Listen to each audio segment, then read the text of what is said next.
Begin transmission. Hello, everybody. It is Starrapter and me, Chris, joined by Milton and Ben. We're here for Outer Rim transmission number 48. On this week's episode, we are going back into our Star Wars commentary series. We are in the middle of two trilogies. We are going with Solo: A Star Wars Story. We are starting with our first of the standalone movies. We're going chronologically through the series. Last we left off at episode 3, so we are now 10 years further along the way in a timeline with that 19-year gap. So before we get started, if you guys want to go ahead, if you're listening, if you're watching live, go ahead, get your Disney Plus account set up, get your DVDs, your Blu-rays, whatever you plan on watching it, and we'll let you know with a countdown when we're ready to get started. While you're doing that, I'm going to just ask the guys here in the chat, how's it going, guys? I'm good, man. It's glad to be back on the podcast. I wasn't here last week, but no, I'm good. I'm excited. I haven't seen Solo in how long, so this is going to be I guess a fresh take, I guess tonight for me, just to see what it's like to see young Han Solo again. Yeah, Ben. I mean, when's the last time you watched Solo? I actually watched Solo the other day, like on Monday, actually. Funny story is, so like I ended up watching it because one of my cousins were over and he was like, "Oh, you guys, since you guys are gonna do Solo on Friday, like we should watch it now to like film review it." I was like, "Okay." So yeah, we ended up watching it, and yeah, so I just watched it 4 days ago. Well, it's fresh on your mind, so you're going to be our person to go to for any kind of hints or anything like that, because I probably haven't seen it in about a year at least myself. So I'm Well, looking forward to getting into it myself. yeah, yeah, that's the thing with me. Like that was the first time I've seen that in well over a year, I would say, probably since like Thanksgiving of 2020, probably 2020, like a year and a half probably is the last time I've seen it. Yeah. So it's quite cool that we're watching this now, because if you guys are excited, we're getting a Marvel Comics series that's going to be an ongoing series written by the same guy that wrote a lot of the Era episodes on the CW. And I'm blanking on that guy's name. So if you guys can save me, because I know you both watch I believe it's Arrowverse. is it Berlanti The other one. Uh, or it's or the other one. Guggenheim? That's the Guggenheim, yep. one. It's Mark Guggenheim. Yep. Guggenheim is writing. We're getting a TV writer to write a Han Solo and Chewbacca series that's going to take place right after or not, I wouldn't say right after the events of the movie we're going to watch tonight, but this Han Solo and Chewbacca story is going to take place a couple years before New Hope, them working with Jabba. So I don't know if this is kind of like Lucasfilm's way of saying, hey, we're pretty much done with the idea of getting a Solo spinoff, because we always see the Twitter followings every once in a while. It spikes up, make Solo 2 happen, and that gets a lot of traction. But who knows? Who knows? But at least we got this really fun movie to look forward to. A lot of Indiana Jones-esque adventure in this one. For those of you that are watching live, you can always download our podcast, search Outer Rim Transmission on Spotify, on Google, on Apple, on any of those services, and you'll find us there. Make sure you give us a rate on Spotify as well. And if you're listening, you can always watch and tune in live and join the chat as we go every night around 9 o'clock Eastern on Fridays. You also can go to our Teespring store to get our merch there as well. Again, search Outer Rim Transmission. So, well, without further ado, we're going to get into this because simply, well, there's not really any Star Wars news this week. Maybe there'll be more next week. We'll see what we'll do next week. But we have plenty of other movies to do a commentary for, so there's no shortage of those if there's another slow news week. But if you guys are ready, I will kind of begin the countdown here. Yep. All right. Good. So for everybody that's Actually, you know what? watching, okay. Before we start, I got something funny that's gonna make you guys laugh. Okay, I just want to shout out and give a public apology to J.J. Abrams. All right. So because I went back and watched The Force Awakens like a week ago. I like the film. It's not horrible. Last Jedi, you know how I feel about it. Rise of Skywalker, looking at that movie again, I'm still not a fan of it, but JJ tried, and I can't blame him for trying to course correct what Rian Johnson did. So I just want to say, JJ, I'm sorry for all the hate that I've given you, but I know you tried. Oh man. Like I legit, honestly, I watched that movie. I'm thinking, you know what? He is trying, and it's not his fault because he set it up well in the first movie. I'll give him credit, but then it's like, you know what? They brought him back to try to save the franchise, and he just couldn't do it. And Yeah. I can't blame him for that. I'm wondering if we'll ever get that behind the scenes story. If somebody will ever release it, who knows? Who knows? Yeah, but no, I figured Like I I'd throw it always out there. say, yeah, like I always say, I'd love to get some of these people in an off the record conversation. Yeah. Yeah. For sure. But well, we'll get to that trilogy one of these days, and man, oh man, I can't wait to get into that. That's gonna be a fun commentary. Oh man, I'm looking forward to that. All right, so without further ado, everybody that's on Disney Plus, everybody that's on their DVD player, well, specifically Disney Plus, start the video, grab your little cursor at the bottom, your little timestamp thingy, and drag it all the way to the left because we're all gonna start at the same time. And 3, 2, 1, here we go. And this is, where we get no crawls in Star Wars anymore. These are the first movies. We have this and Rogue One, where we just kind of get that cold open. Right. And this was something different because I think Lucasfilm seen kind of the backlash with Rogue One and was like, all right, well, we got to give some kind of like thing here about what's coming up or backstory. So they have done this like Blade Runner-esque sort of like opening with these. But it's pretty cool. I like the music behind here. Yeah, I forgot about the whole like words and stories that they're telling. I mean, I know we get that in the traditional films, but in this sense, I like how they did this because I actually get kind of goosebumpy when I first saw this part, and it was very, in my opinion, like not like a horror film, but like very much an evil feel. What they're trying to set up. This is Corellia, right? The planet that he's on. Yeah. So. Well, to me, I really felt like it, it really set the mood of like war times, basically, and like, basically just that. Like, there's unrest in the galaxy after the fall of the Republic, so the Empire is still trying to take control of things right now. Right. And fun thing to think about. Correct me if I'm wrong, Chris, but isn't it right about this time of this movie when Kenobi would be happening? At this point, yeah. I mean, yeah. This is 3 years before, so this is like 7 years after. Okay. But yeah, when we get further into the movie, it's basically concurrently running with Kenobi. Yep.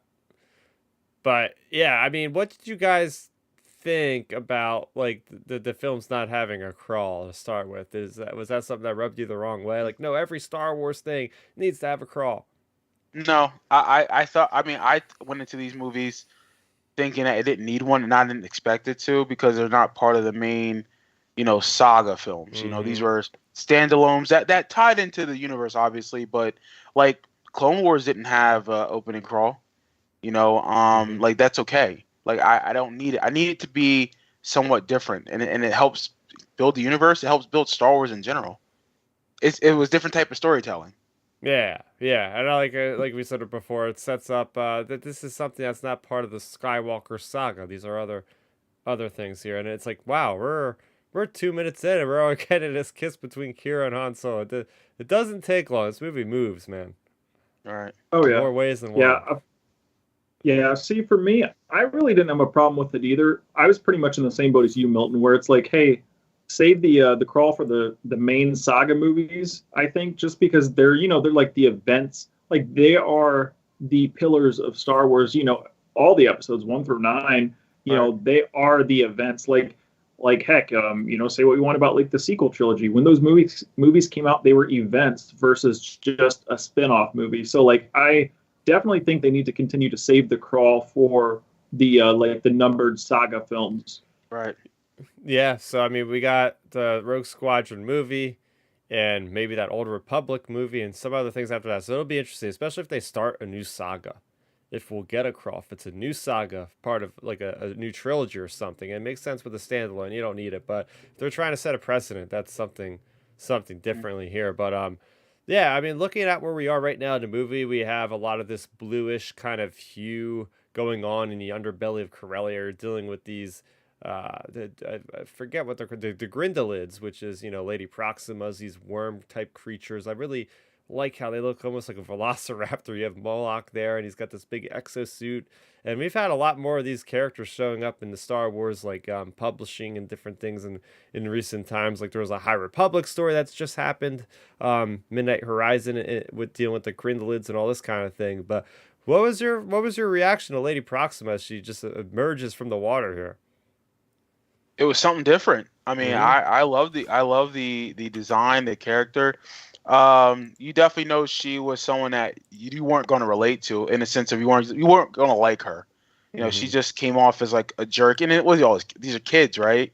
Hmm. So you're like, all right, come on, nobody likes to see kids being slaves. So it's like, all right, whatever, I ain't dealing with that. But no, it was a good character. It's a good design too. Yeah, it's Oh yeah, like very I much a centipede type of thing. It's like very all puppetry. I love how it's practical. I mean, we did so much with the CG and the sequel trilogy and all, or the prequels and all, but they really made it an effort to like make a lot of these big puppets, which are neat. Right. Yeah. oh So yeah, like def. when I first saw this movie, I'm sorry, Ben. I'll let you go in a second. Oh, you're When no, I, when you're I first when I first you're saw good. this movie, I will say one of my criticisms initially was like how dark it was. But Hmm. then there's a reason why it's dark, right? Doesn't something happen with like the light? I think she doesn't like it. I don't remember, but I didn't like how dark it looked. Yeah, that was a common thing going around. It's like it's blue because it's so dark down there, essentially, because Mhm. they can't see the light. Oh yeah, I think that I mean that was one of the initial like critiques of mine. Even in the theater, I was like, man, this is kind of dark, like um, for just the color palette. Yeah. But like you said, it plays into the story. But still, yeah, I think the color palette could have been maybe a little bit lighter potentially, Mhm. just for us as a viewing experience. But overall, like I thought it was okay. It was fine. Yeah, but just this conversation with Kira and Han Solo, you're seeing the early parts of their character personalities really coming out. Like you got Kira, we get to see where she ultimately ends up, especially with the comics, how she's got a really kind of business savvy experience that she's already showcasing at this early age, trying to plead for deals and stuff like that. And then you have Solo who's just playing by the seat of his pants, like thinking a freaking person's gonna buy that he has a thermal detonator in his hand. And it's just a stone. Right. Like you really get this great character moments already right off the bat. Yeah, Oh, well, for sure. here's a fun thing for the viewers. I remember reading when this came out. It was around the time it came out. So basically, from what I like looked into and was reading about, it sounded like so the sequence with Proxima with the thermal detonator, all this stuff. It sounded like this was actually one of the final scenes of the Lord and Miller cut, and it got moved clear to the front of this movie. Fun, fun little Hmm. thing to think about. Yeah, Yep. I mean, that's the thing with this movie. It had so much problems with the directors. Like it goes from Phil Lord and Chris Miller, then to Ron Howard helps finish it off. But it's like you wonder what stuff was from Phil Lord and Chris Miller, uh, different versions, right? Yeah, from what I've heard overall for this movie, it sounded like okay. So the Proxima scene was Lord and Miller, and then the Wookiee escape scene was Lord and Miller, and I think the scene where like the droids L5 like escapes like does that whole thing. I think those were the three main things from the Lord and Miller cut that I've heard that Hmm. are in this movie. Other than that, most of it sounds like it was like mostly Ron Howard for the rest of it. Yeah, I just love how we're in Corellia. I mean, this is a big, big Legends planet. We've heard so much about it, and we're actually seeing it on the big screen, and in a really, really interesting time because Corellia, we know it's like a big shipyard and different things. And if you're looking, in the back of this high stakes speeder scene, you see like the Star Destroyer dishes being put on and different things like that, and it's just TIE fighters in the factory. It's really cool to see like where we are in the timeline now. Well, yeah, you can definitely tell like this is very much the Imperial time, and just how there is a lack of color. That's the biggest thing taken away from this movie. How this is Imperial time. There's lack of color. There's really not much hope when it Hmm. comes to Corellia. When it comes to just the people living on this ship, warship type of planet. It's yeah, it's cool to see how the empire in the world is. I mean, I do like this. That's why I do like this movie because we get to see a different side of what the Empire is all about. There's a lot of world building for Yeah. the underworld, but also for the Empire itself. Yeah, for sure. Dealing with the characters that aren't just Jedi. Hmm. Oh yeah, like I think one of the best parts, the overall best features of this movie is the fact, we're getting like kind of the underworld, like you said, we're getting kind of non-Jedi, obviously non-Jedi characters, but also for me, I like this movie because it felt more of like a self-contained adventure versus, big galactic. Like, this isn't like what happens with Han here is not, the end of the entire hope Yeah. for Luke and Obi-Wan and everybody. It's not galactic implications, which I'm totally fine. Unlike Rogue Squad or Rogue One, this is a totally different thing. Like, no matter what happens in this movie to Han, like it doesn't really impact the galaxy overall. Like, it's not Mm-hmm. ending the Emperor's plans or anything. Mm-hmm. Mm-hmm. Mm-hmm. Yeah, we get so tied up in a lot of these Star Wars stories. It's like it's life or death for the entire galaxy, not for the characters. And it is great to shine a light in like some of the other parts that are important but not galaxy, destroying. But yeah, Now, so what's up with the I've always now. Did we see the dice in New Hope? Were they in that movie? they were like Chewie bumps his Yeah. head on him as he gets into his seat. Okay. Yeah. Because I remember seeing this for the first time, thinking, "What the hell's up with the dice?" But then I know we saw like a glimpse of them in The Force Awakens. And then we see him in The Um, Last Jedi. Last we do Jedi. see, yeah. Well, because yeah, that's right. Because then Last Jedi came out before this movie. Um, okay, because I don't remember seeing it in Empire and Return of the Jedi. Yeah, no, they weren't in there. Okay, but so they were established in New Hope, like so that's been Yeah, I mean, it wasn't something big. I think they had another cut of the movie or something where they had a longer part in the movie or something. okay. Like you could see a different angle or something where you've seen them for longer. But yeah, it's like a blink and you miss it moment. So for it Okay. to get like that much attention in this movie means like, wow, they really went for like a deep cut. Yeah, and it's interesting because you have the visual dictionary I get for the different movies. It gives you a little bit more backstory for some of the minor characters, and it's like you have like for instance this one woman that's like the guard post of like the shuttles here, and she's just like a Corellian worker, but like the Empire is basically her boss sort of thing. So it's like you have like the Empire, which is just like in charge of everything at this point, even just like the workers of some like union. So I thought that was Mhm. kind of interesting. I love reading those books. Like the day after I get the movie, like, oh, now I can watch a movie and think about this differently.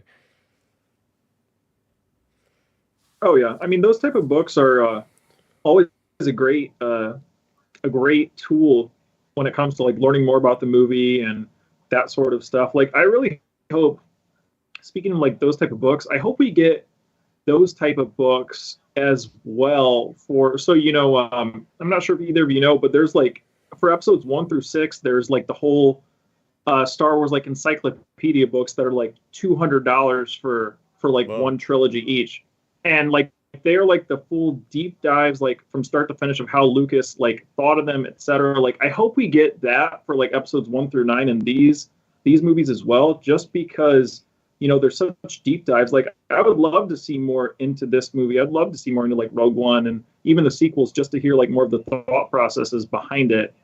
Mm-hmm. Mm-hmm. Going back to that scene, I think they did such a good job, everybody involved, with making that really emotional with the separation of Han and Qi'ra.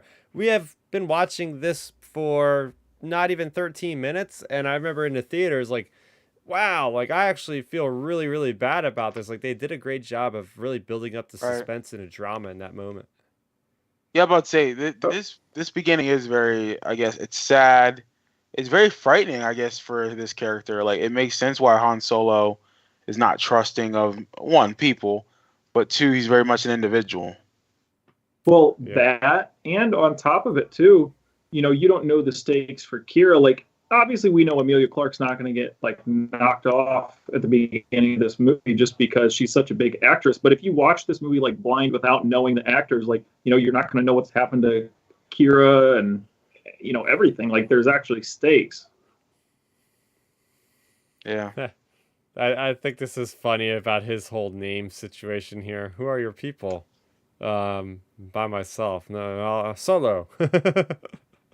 I've see, that's just one of those like little cheesy Star Wars things. Like you just kind of like roll your eyes at, and I'm like, okay, we'll deal with it. Like just like the Rogue One, like don't choke on your aspirations thing to Krennic, and like that type of dry humor is like, it is what it is. I actually Yeah. like that line. I like the Vader line, the aspirations line. That was kind of cool. Now, yeah, Yeah. the Solo It's thing was Vader's kind of dumb. character. Yeah, that's his Yeah. character. This line was kind of corny, Oh but my it worked though. gosh. This part, like these 2 minutes of the movie, when they cut from him, like, "We'll be flying in no time," and he's literally flying through the air in the middle of a battlefield, and you hear the freaking Imperial March in a way you've never heard it before, and there's people just getting blown to smithereens, walkers. It's just, this is incredible. I want to Yeah. see more Star Wars like this. I Well, think we'll hopefully be we get getting something this like and/or yeah. Hopefully, Yeah, very much like Band of Brothers, like in the trenches, just everything, airborne troops and everything going around.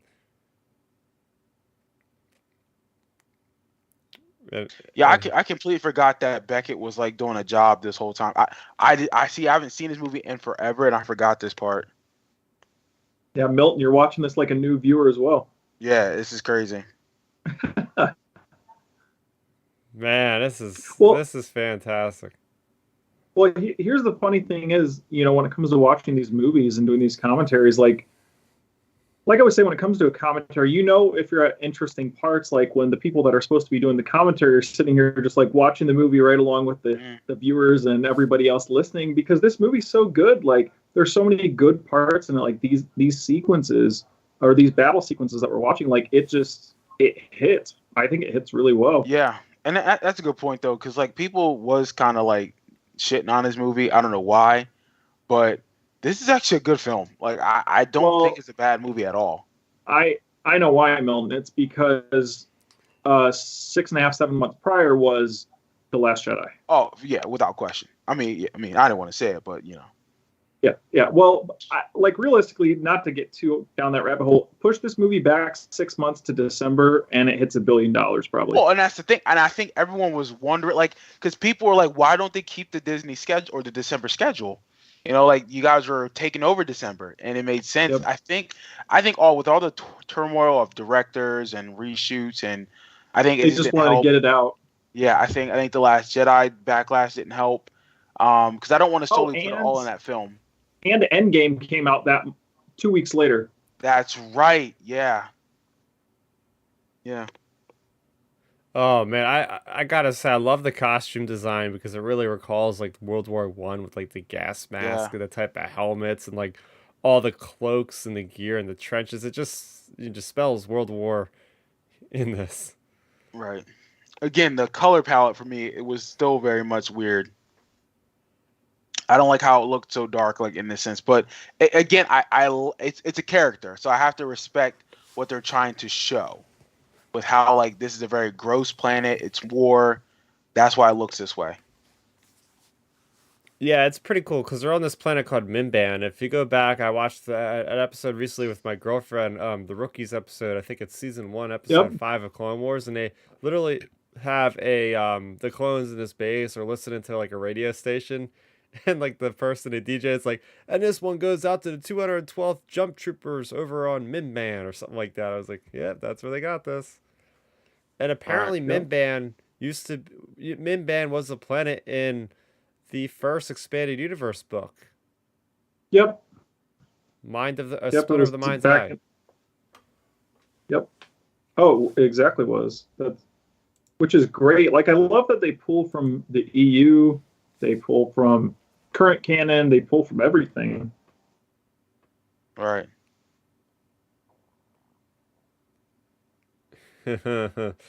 It's just I just love the attitude. I really like Alden Ehrenreich as Han Solo. I feel like he has moments where you feel like he's a young Harrison Ford, but then there's also moments where he's doing his own thing and it works just as well.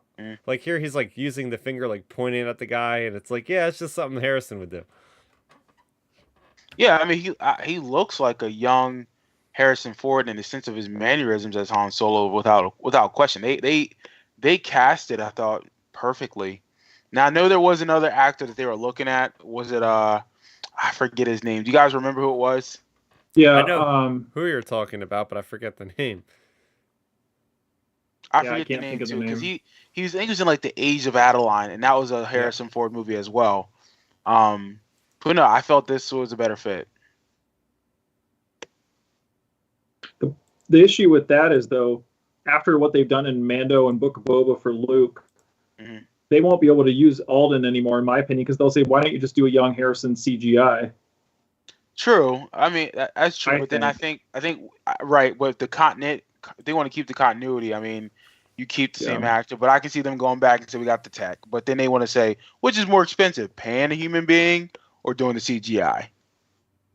Well, no, So I'm saying like if you go post Return of the Jedi, like in the Mandalorian or in Book of Boba, like oh I feel yeah, like yeah, for sure. I feel like they're 100% using CGI in those Yeah, situations. you're right, without question. But That makes if you sense go too. back to Solo 2, for example, or this era, basically anywhere before A New Hope, I Yeah, think it'll be Alden. yeah, yeah.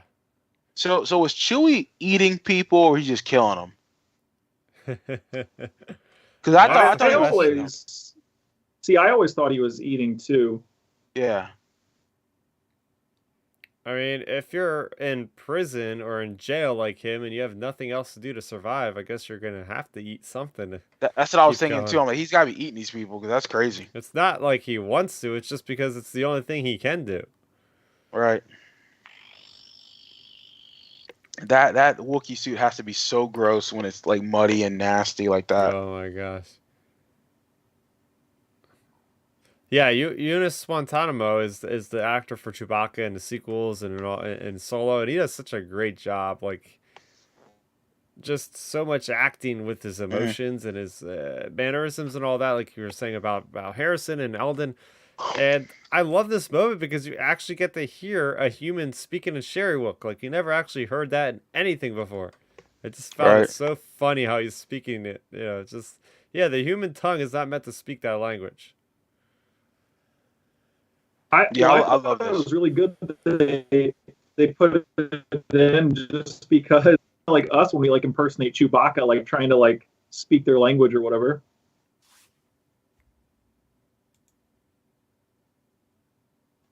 See, Chewie should have killed him already. True. Oh yeah, Scott Eastwood and Dave Franco were both considered for the role of Han. We have Aaron Daly chiming in the chat.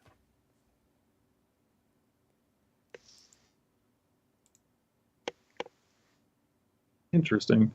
Um, another thing too with Jonas, a lot of the a lot of his work also. I mean, obviously he studied Peter Mayhew, Right. but he consulted with him, a ton, and like he helped him out and so that was really cool before Peter Mayhew passed. And fun thing, if you're a sports fan, if you didn't know this either, Milton, Jonas was actually a center for Penn State for a year for basketball. Oh, no, I did not know that. Yeah. Cool. Yep. You a 7 footer. You better be playing basketball if you're a 7 footer. Yep. Like, Fun little fact. Seriously. I am very surprised how there's a lot of. I wouldn't say surprised, but there is a lot of humor in this film. Oh yeah. But then that makes sense for these characters. It makes so much sense. They always brought the comic relief when it came to Star Wars. just like just Yeah. like that. Like one guy running one way, the other guy running one way, and they both have a chain, the guy goes flying. Like that's just so slapstick, but it works. All right. Dude, they do make Chewbacca a badass in this first like 5 minutes they introduce him. Because we're so used to seeing Chewie as like that lovable teddy bear dog, like when we first meet him. Well, to me, this sequence with Chewie, and then Chewie and the Force Awakens are probably the most badass we've seen him overall, like as a character. I think, Mhm. like when he was in action. And there goes Jon Favreau. Oh wow! Oh, you Wait, didn't realize that's his voice? No, I see. No, Again, I forgot about this. So he's the voice of that character. Yeah. All right, so gosh, I you're gonna just have to, watched this the other day and didn't yeah, realize it. you're gonna have to like introduce. So what's these characters' names? But I know Beckett is We Woody got Becca, Harrelson. we have Val, we have Rio Durant. That's Okay. John Favreau's guy. Oh, okay. He says what the species name is. I keep thinking it's Anzelin, but that's Babu Frick's character. It's something Mm, with an A. He'll say it later on. It's like the all first right. kind of species in the movie they've had with that. There's a lot of great character design actually in this movie overall. A lot of cool vehicle designs. Like that's a brand new vehicle, an AT hauler. And I love seeing this, like that establishing shot of just like that whole just battlefield. It's just terrible.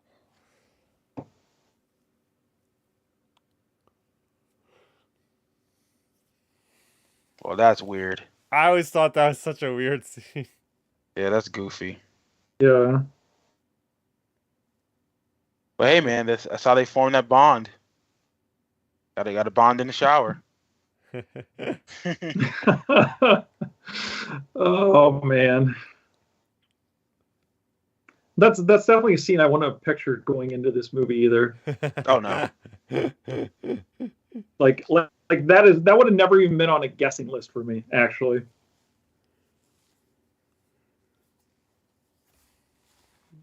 But hey, I mean it's Star Wars, so Yeah. See, I do like this scene now. To think now, as I remember this movie, like I think this helps like understand their relationship as the movie goes on and as we see him in future films. Yeah. Because for the longest time, people were like, oh, yeah, he has a life debt for Chewie, but not really. Hmm. Yeah, they're just kind of buddies. They're just working together. That's all. oh yeah, it's definitely a really good backstory for him. And I like that again, blending kind of the old legends and the current canon, like, blending the backstories like they did for this movie. Because it roughly, it fits both. So I Hmm. think it works really well for that purpose. All right. Yeah, it's really neat that they canonize Han being an actual Imperial. Because we didn't really have that answer in Yep. the original trilogy straight up. But they did a great job. It's like, yeah, he's in over his head. Oh, he has a chance to leave. Just, okay, I'm going to leave.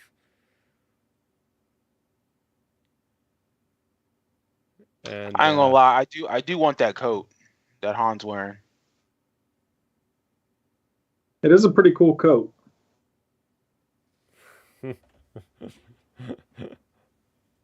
yeah, this is where the movie really gets its Western roots. I think it really just does well with this whole frontier kind of vibe. Right. I love the cinematography for it too in this that Yeah. sequence. Oh yeah, these are beautiful shots without question. Like just the mountain ranges, again with this dark color palette. Oh, this again is my only complaint about this movie thus far is just how dark it is. I know this is nighttime, but Yeah. they can't light this a little bit better? Well, look, in comparison, like talking about lighting, Milton, recently I watched Batman versus Superman Oh, yeah? and, or I mean, Justice League.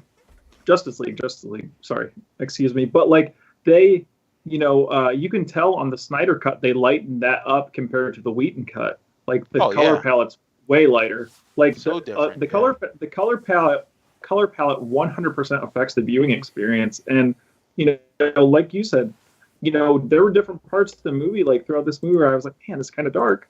Mm. Well, that's the thing though too, because you're in a theater where the lights are dimmed down. Like I'm in my living room right now with my dining room lights here reflecting it, and I can still see everything. But imagine being in a theater. It's like everything just you can't really see anything. You got to really like look.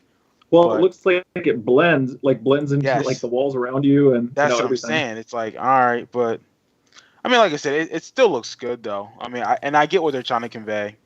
hmm I'm going to give everybody a quick update on where we are in the movie. If you're tuning in live on YouTube, we Okay. are currently at the 28-minute mark. They're around the campfire in Solo Star Wars Storage, kind of discussing things, and that's where Han gets his blaster. So right around there if you want to keep tabs on the conversation going live. Yeah. Campfires in Star Wars was always a good thing. I was kind of shocked that the blaster was like actually a rifle because he like had to take a stock off it or something like that. It's like, okay, oh wow, that was a bigger gun. Okay. But you see like this like little hint of a romance here with Fal and Beckett. Like even this outlaw has they have, hearts themselves, I guess. Yeah. Yep. Now Beckett, he's a Legends character that they took from, correct? I think there is somebody like him, yeah. Okay. Yeah. He was in. I'm trying to think. It was. I'm pretty sure it was in one Han of Solo like. trilogy? It was like it was. I think he was like a really kind of like a Cobb Vanth really side character in one of the Han Solo Okay. Books back then. Right. I think. Yeah, Chris. So here they're pulling off putting the gun together now, or the pistol. Yeah, he took off the barrel and then took off the stock. So it used to be basically like a rifle for the most part. And he just kisses it and gives it to him like, oh, this is the only weapon I have, but you'll take it now. Have fun with the DL-44. Right. Well, that explains why it's so like such a good blaster. Yeah, exactly. It's got a lot of power. Also, gosh, it puts into perspective even more of how powerful Vader is for just like blocking the shot with his hand, where with the Force, like when he shoots at him. And we have recently seen a train sequence in the Book of Boba Fett, and it's really kind of mimics or rhymes a lot with that scene. Right.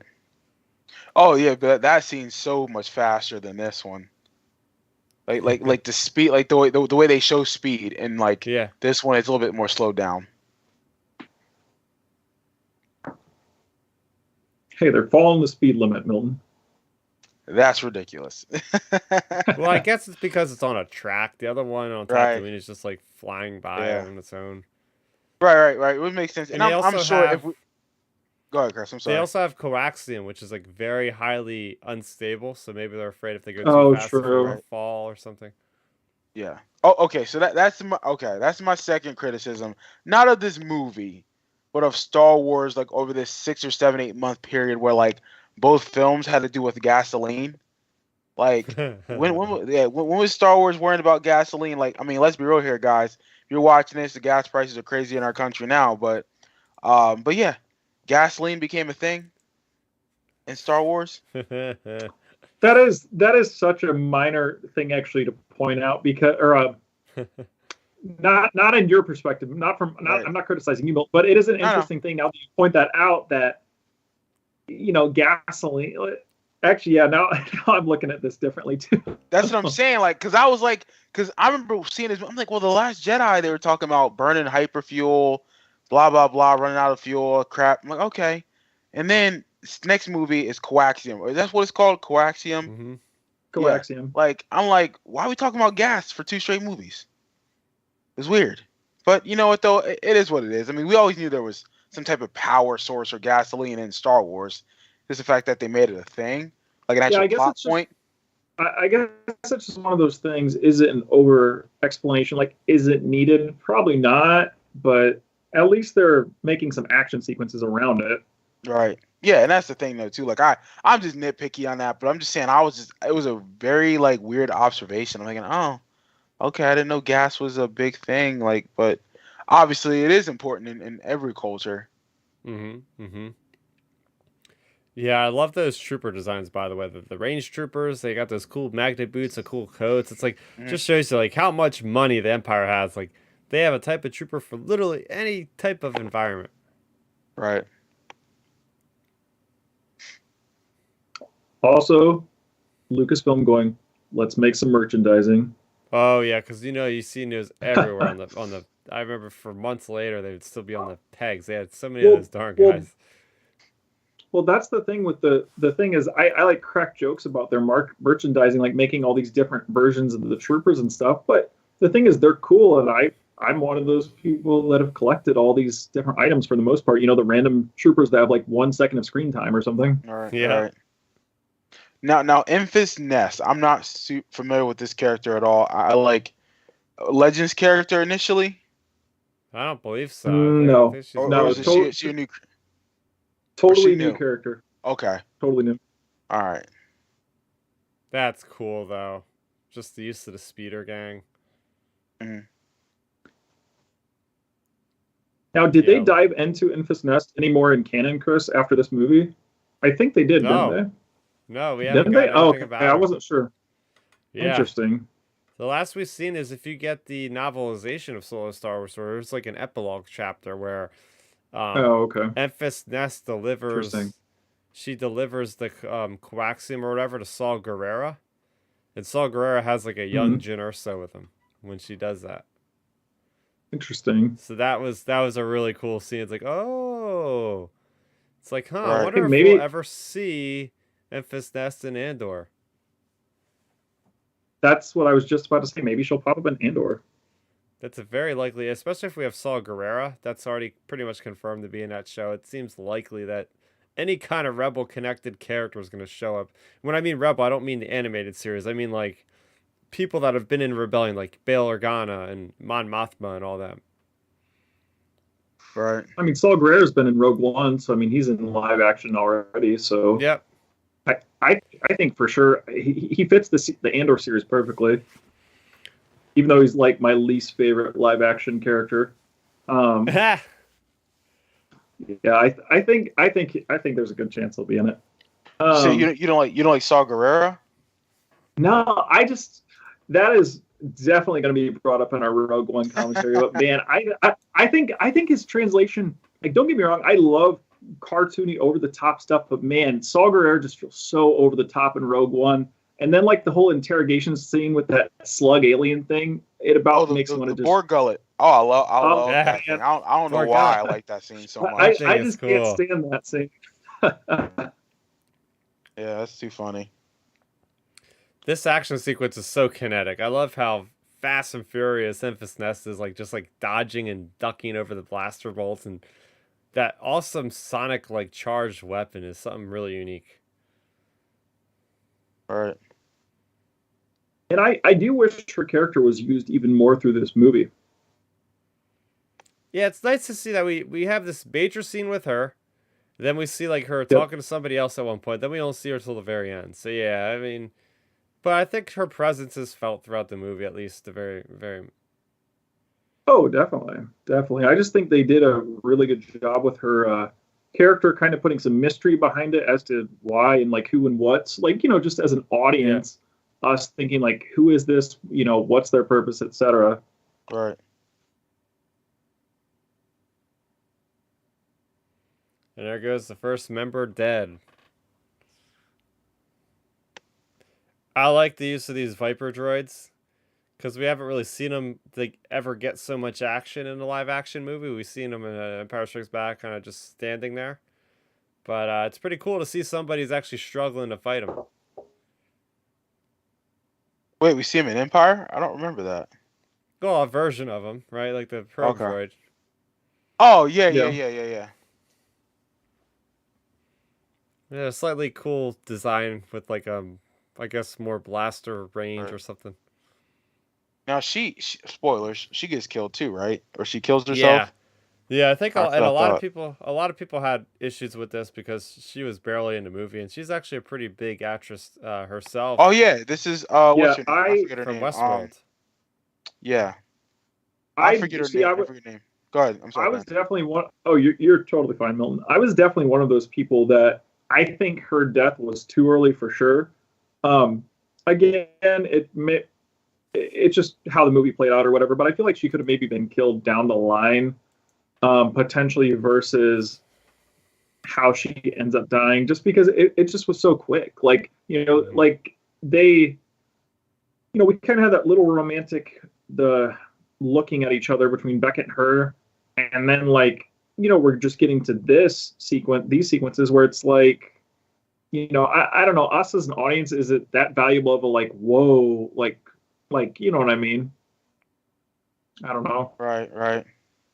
Well, I Mhm. mean, like I said, I know Chewie and Solo, or I guess the guys, they're the leads, but you got to still give us stakes and characters to want to believe in, or somewhat like Yeah. connect to, so we can be a part of the story. Okay, so fun thing to add in during this whole sequence, guys. So I've told the story before on the podcast, so I'll make it kind of quick. So during this entire sequence for our viewers at our theater, mind you, like I said, our theater we go to, it's like a pretty much mom and pop theater at this point. Mm-hmm. During this sequence, all of a sudden the screen was going like it looked like it was like shocking or something, like flickering in and out, and then it cut clear to the very end of the movie, right when Han shoots Beckett at the very end.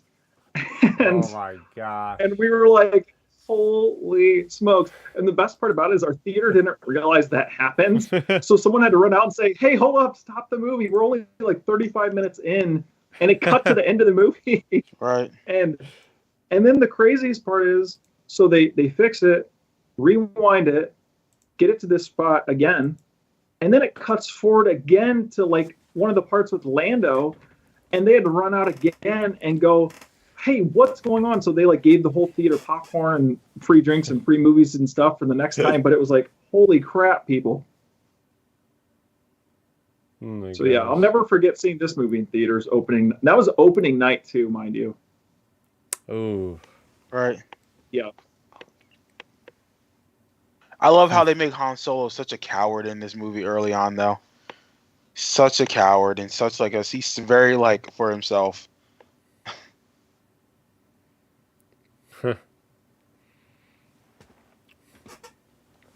Man, I can't. I go on, Chris. I like you said it. You have any idea what it's like to have a price on your head? And it's like that's all Han ever talks about in the original trilogy. I have a price on my head to pay Jabba. That's like all he's ever caring about. So it's like, he gets that clearly later on in life. Yeah, I can't lie though, guys. Seeing this scene with the way the wind was like blowing in Han's hair and all that stuff, like it really, I can't unsee the video that Shamook made, the guy who did Luke's face for Mando, like of Harrison on his face in this scene. Like this is the scene, if anybody looks at the video, that like he nailed Harrison's face perfectly.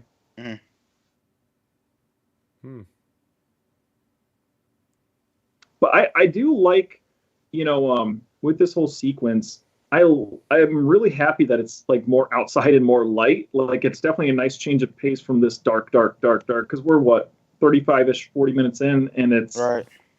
Finally we're outside, it feels like. Mm-hmm. Yeah, no, and like you said, and it's another character within the story, so. Oh yeah.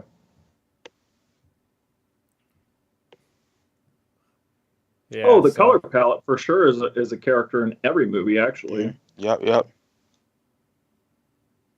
Now, this is where I feel, and even felt the time where the movie kind of dragged slightly. I know they're about to meet Dryden Voss, and he meets Qi'ra again right here. Mm-hmm. Or does he meet her later? I don't remember. But yeah, he meets her here.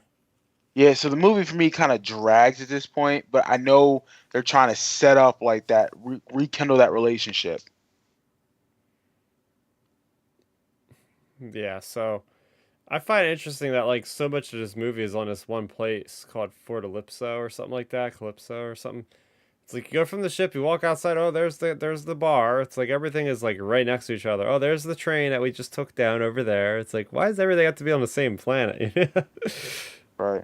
Or even in the same exact like geographical location on the planet. Yeah, it's like that. Like they're on speeders. They're just walking from place to place. That's actually like I said, I just watched this Monday and I didn't even realize that until you pointed that out, Chris. But that's a really interesting. Now I can't unsee that. I think that's just the constraints on the whole thing with the director. Like they didn't have a lot of money to spend at this point because they already spent so much and they had to cut so much out. So like, let's just shoot everything either indoors or like we'll have to really use this location for like 2 scenes. Oh yeah, that's definitely why. That's just real world answers, not in universe. Yeah, this is a cool scene introducing Dryden Voss because it's like killing Imperials. Like just what the heck? Like that shows you like the power of the underworld. It's like they are dealing with every person imaginable, even the ones you didn't expect. Mhm. Now, okay, so correct me if I'm wrong here. Paul Bettany wasn't supposed to be in this film originally. Wasn't it supposed to be someone else It to play was the lead? the guy that played uh in gosh, I'm brain farting on this one. In that HBO series The Wire. Oh my God. Well, which character do you remember? Michael something. Oh, Michael Shannon. No, but Yep. he actually passed away Wasn't it? recently, this Oh, character. Michael C. Williams. That's it. Yeah, he Black guy. passed away Yeah. recently, Okay. yeah. So All right. he was supposed to play a CGI character, That's um, right. that was like a cat feline character that are prominent on Corellia. So they completely cut out this character and they just put in like a humanoid-esque character with Paul Bettany, yeah. That's right. I forgot about that. Okay. Yeah, he would have been in it, but like when they did all the reshoots with the directors, like Michael was already working on something else at that point. Dude, she's a hottie. Yeah. Oh yeah. Very, very true. Yeah, so it's interesting that they meet up this way of all places, you know. Right. Now, do they explain how she became Crimson Dawn? Yeah, there's a comic book adaptation that kind of shows you like very very quickly. It's like a matter of a page, a couple of panels, like her progression. Some of the Crimson Dawn comics, the War of the Bounty Hunter stuff has been showing us that, and the Crimson Rain comics as well. So it's like a lot of piecemeal. Like you have to like kind of read between Okay. the lines a lot for like Right. how it happened.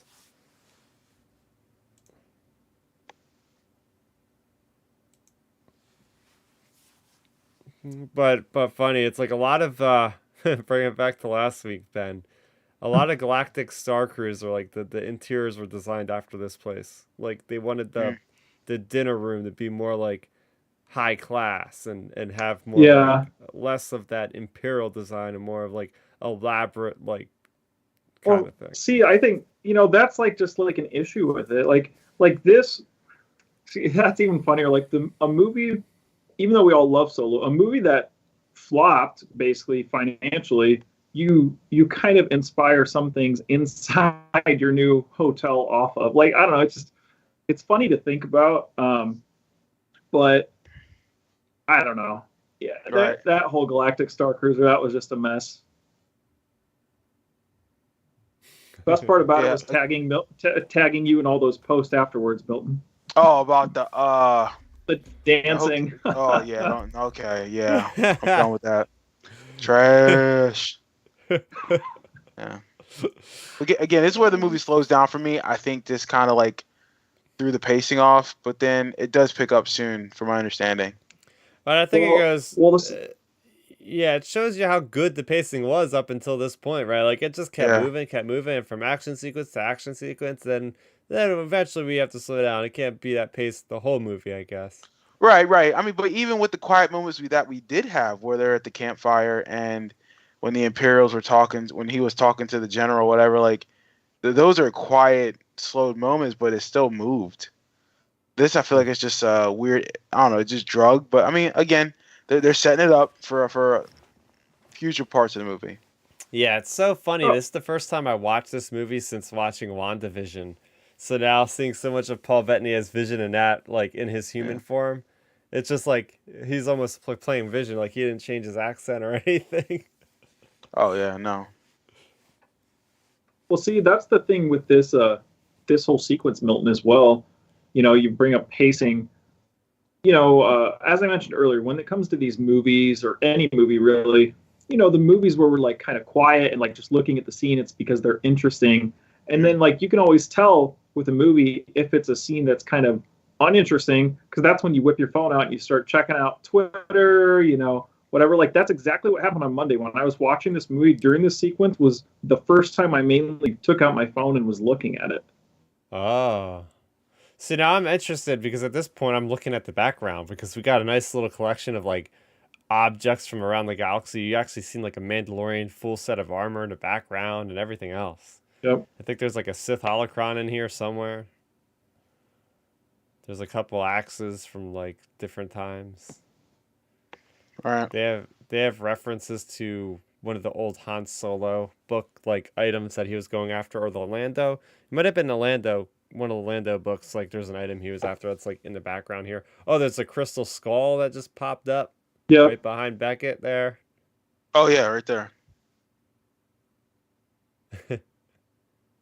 I didn't even notice that. Yep. I'm just staring at the background even more. This is what I mean. There's so much hidden in there. Well, and like with me watching it on a tablet more, it's more condensed, so I'm like able to look at it a little better. Mm-hmm.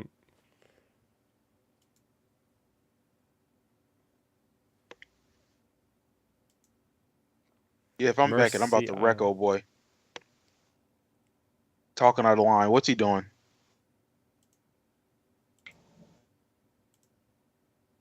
Man, Milton, now that you pointed this out, we are really in this scene for a long time. That's what I'm saying. Like this part, and again, they're setting it up and they're trying to tell us what they need to do, but they could have cut this. At least the dialogue could have made it so much tighter. I don't know. I just thought it was just maybe just too long. I think part of it is they're all stationary. They're all just sitting. There's not a lot of movement going on.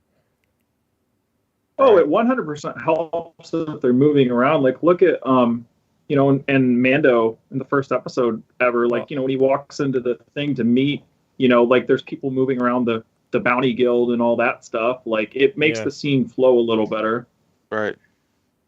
Now this is something I want to bring up because I haven't watched this since the Book of Boba Fett. So they mentioned just now that they are, you know, they're in this meeting room aboard that ship of Dryden Valsis. They're talking about their plan about the Pikes and about how they actually don't have an alliance with the Pikes.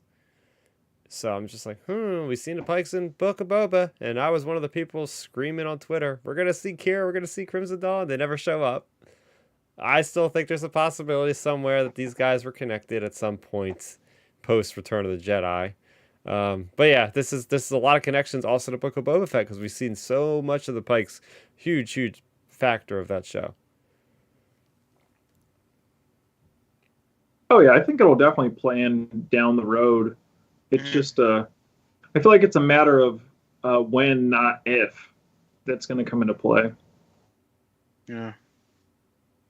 It all depends on how Charles Soule's run of the Hidden Empire ends. If we get to that last page and Vader just kills Qi'ra, well, we're not seeing that happen ever. Because I don't know how you cross Vader and Emperor and get away with it alive. I mean, I don't know how that can happen. Because she's literally trying to assassinate him in those stories. She's trying to put out hits on Vader and the Emperor, wants them dead.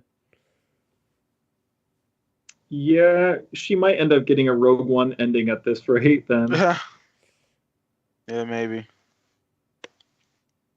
See, now, like I said, the console character makes sense in how he's just being obnoxiously, you know, over the top. That makes sense. Like I said, this scene is just like, all right, man, slow.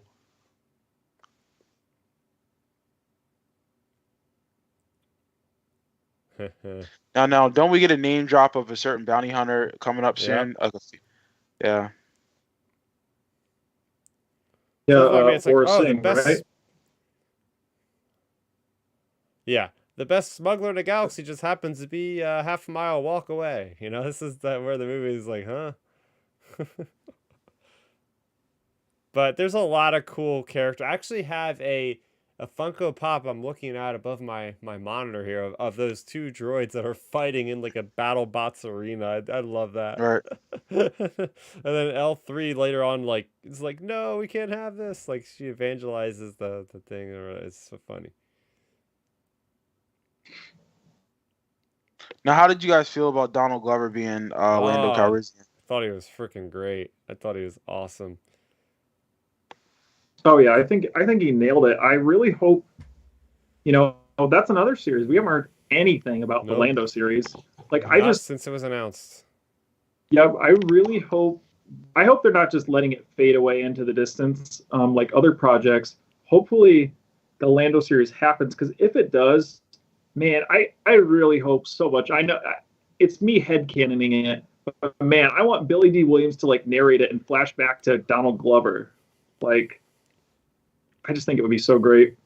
Not even narrating. How about have like two storylines? You know, kind of like Book of Yeah, Boba well, Fett. You like have Arrow or him like Book of in the Boba. future, and Right. then going back into the past. Mm-hmm. Yeah, but health wise, it's Billy D up to it. That's the thing.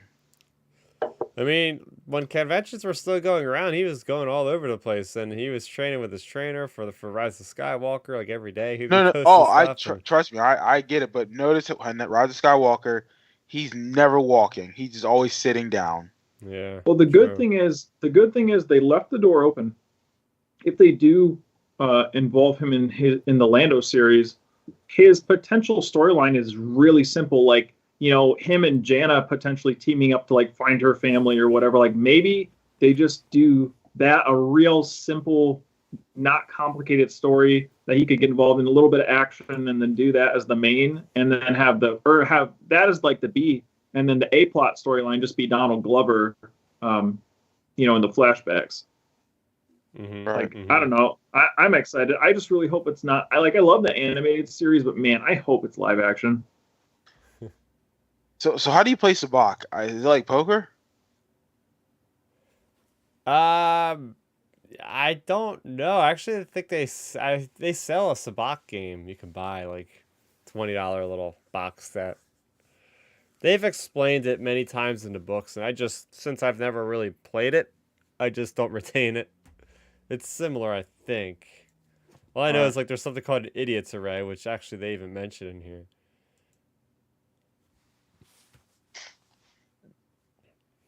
I do think Donald Glover is the best actor in this movie, or best performance, I would say. I might have to agree with you on that. He was something else.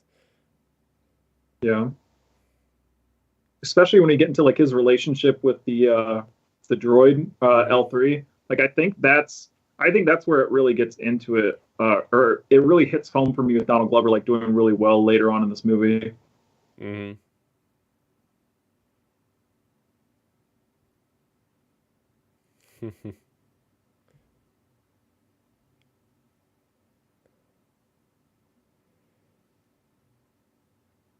Yeah, this scene at least, you know, it definitely picks it up because you don't know what's happening here. It's just like, Right.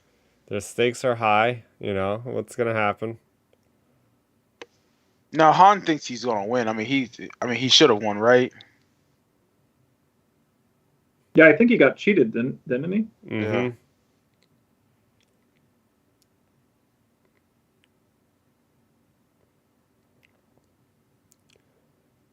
Yeah.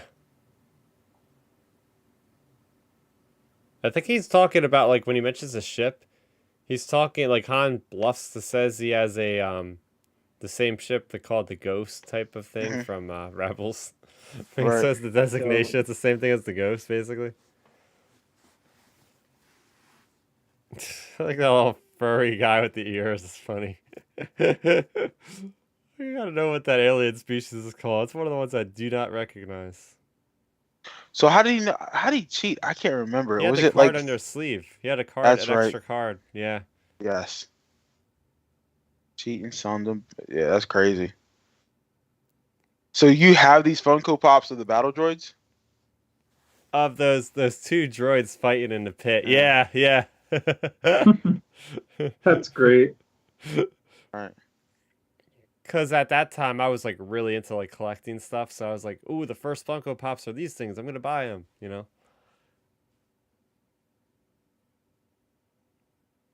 Yeah, the VCX. That's what it was called.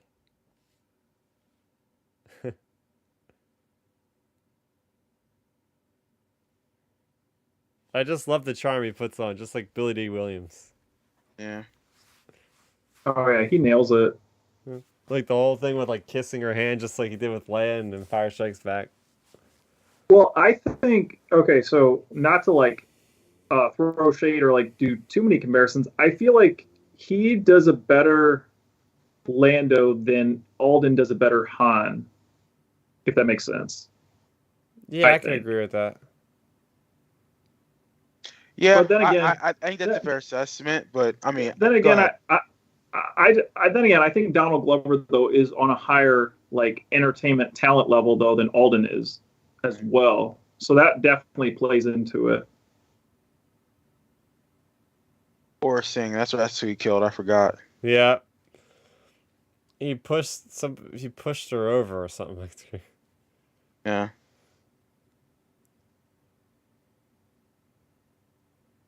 The best part, actually, that was one of the best parts of the movie that I was really surprised to see. When given I was there opening night, so a lot of people going opening night are like pretty good Star Wars fans, and I was pretty surprised to see when they mentioned Aura Singh getting killed. Like there was a lot of whispers in our theater, like "Whoa, whoa, whoa, she got killed." All right. Like I was fairly surprised. I was like, good job, Star Wars fans, knowing your characters." Who's the voice for the L3 droid? She's Phoebe Waller-Bridge. yeah, from Fleabag on Amazon, I think. Okay.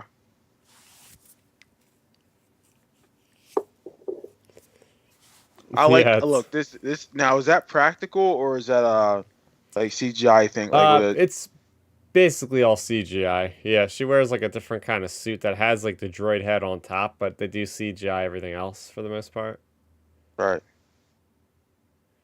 And that's Ron Howard's brother, apparently, with the long hair, with the droid guy. Yep. Um, is it Scott? No, can't think of the name. Hey, we also have Chris Forsyth in the chat. Welcome to our stream, everybody watching. We're watching Solo Star Wars Story. If you want to tune in on Disney Plus, we are at the 1 hour mark. Pretty much just at the 1 hour mark. They just left the Sabak game. Mm-hmm. There's a lot of walking and talking in this movie. I will say that. Yeah. And I Man, was just Milton, saying, oh, they were only sitting down talking before.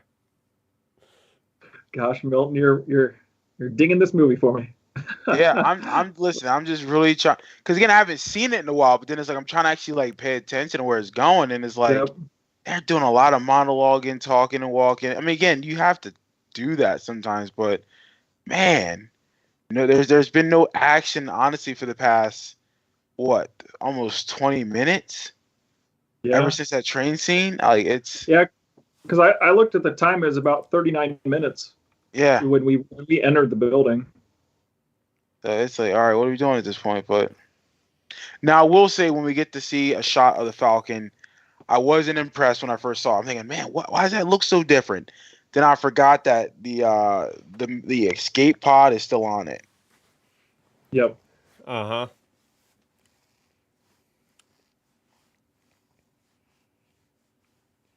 Yeah, but the Falcon, it was pretty cool though to see it again. Yeah, seeing it in a different light, not where it's like all junked up and Right. blaster marks scorched on it.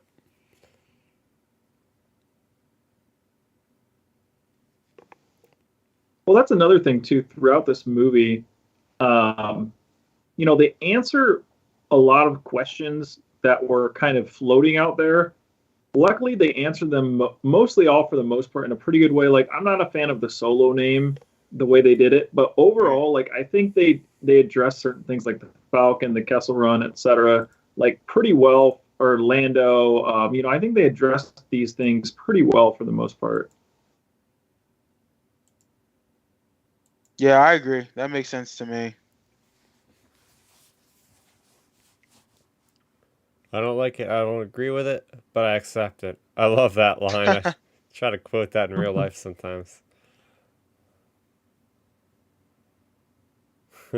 So Enfys Nest has been tracking him the whole time. Yeah. Okay. Oh, I see she got it on the ship. Okay. See, up to this point, I was thinking she was kind of like a bounty hunter. Mm-hmm. Ah, looks great. It's a good old Falcon. I like that we get to see different parts that we've never seen before the Falcon. Like a closet. We never seen that before. Oh no, none. I mean, we got a lot of this ship we didn't get to know. I mean, honestly, the biggest part of the ship that we didn't know about was L3's brain or memory being synced into it. And that makes so much sense when you hear Han Solo tells 3PO he has to plug in to the Falcon and talk to it. Yeah, that's probably the biggest takeaway from this entire movie. And they bring that back in some of the publishing stuff too. In one of the comics of the recent Star Wars comics that take place after Mm. Empire Strikes Back, you have Lando who's like taking over the Falcon now that Han's in Carbonite, and there was a big moment in there where Lando was actually talking to L3. It was pretty awesome. Like See, that's good. she wasn't like talking back to him like with dialogue, but Right. like he was like kind of understood like the beeps and stuff that was going on. So Mm. it's pretty neat. I mean, it makes sense. I mean, that was his droid.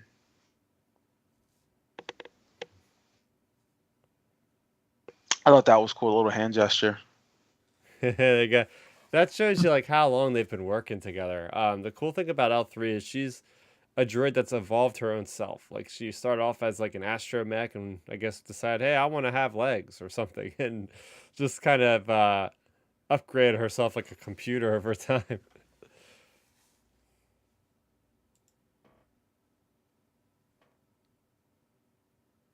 Hey, I mean, if you have too many of those droids like that in Star Wars, it'll become iRobot. Ah, or be like Skynet, the Terminator. Yeah.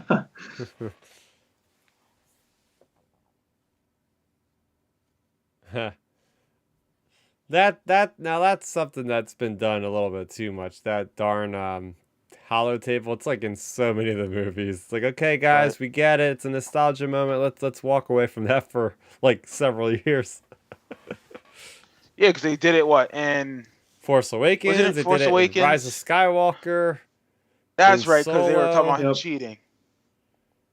Yeah, it's like, So- what are y'all doing, man? Like, quit going to the old tropes. I think now when the next movie comes out that like they're done with all that. I think that ended with Rise of Skywalker.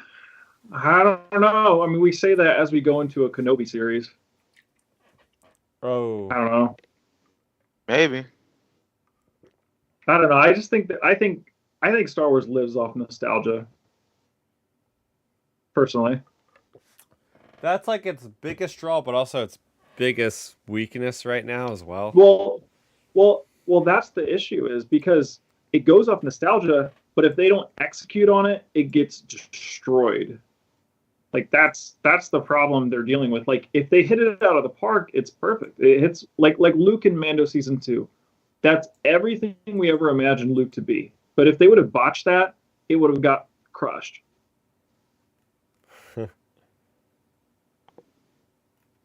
I mean, I don't know.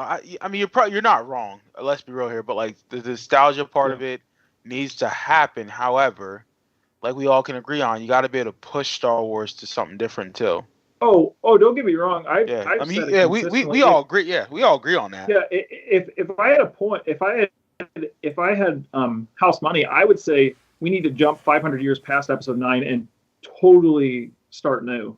I think. Right. I mean, like, look, we'll get into it in the sequel reviews, but there are a lot of things that they did good in it. A lot of things I felt weren't great. I think one of the things were the time jumps. There should have been more time jumps. You know, like I'm saying it. Yeah. Go Oh ahead. yeah. Oh, 100%. I think the biggest issue. I mean, we'll get into it at a later date, but I think Grogu is eventually going to be the connecting thing long term. Like they may do a 600-year time jump and he be the connective tissue. I think that's why they're implementing Grogu where they're doing it now. Right. But that's a discussion for another day.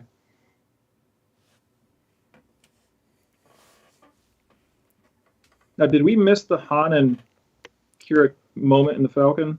Yeah. Yeah, where they made up. Yeah, they Got made up. interrupted. Oh. 5 Beckett. Okay, so fun fact for anybody that didn't know, George Lucas actually like consulted on that scene specifically. Oh yeah, that's right. Yeah, so basically the scene initially, Han was going to just like basically not kiss her or not do it in such like a straightforward way, and George Lucas was on set that day and he was like, no, Han's like a smuggler and scoundrel, like he'll just basically grab the girl and be like, hey, let's kiss, like. Yep. Yeah. So like I just love love knowing that George had a small part to play in this Yeah, movie. so I believe that was the only movie he's ever really been on set with. I don't think he was on the set for Rogue One, and the only time after that was with Mandalorian. He's been on the set at least once or maybe twice. I don't know at this point. Yeah, Mando he has here and there, but other than that, he wasn't on any of the sequel movies. I'm pretty sure.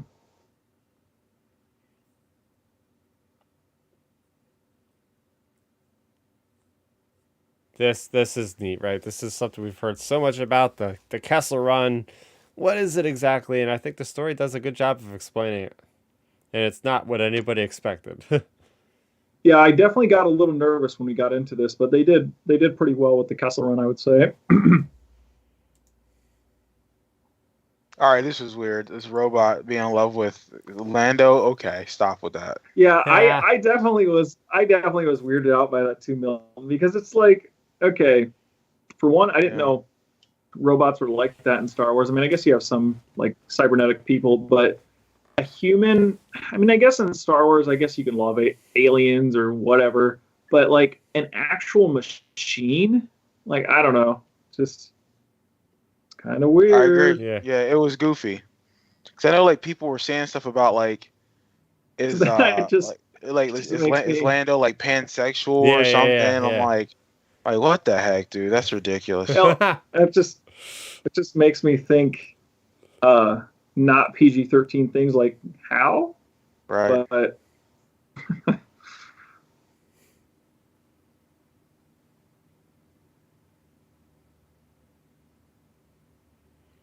Oh, I love this shot of the Falcon, just the dust.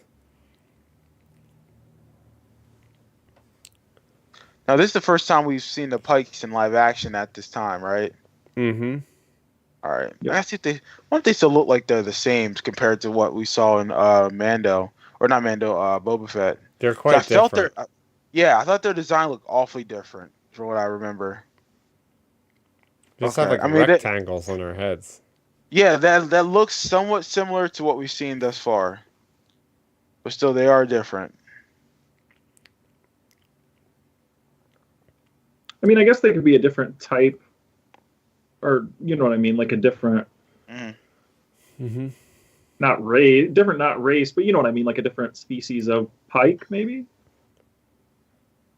Now they just like kind of name dropped the Trade Federation, or no, in a weird way. She said Federation of Trade Route. That's not the same thing.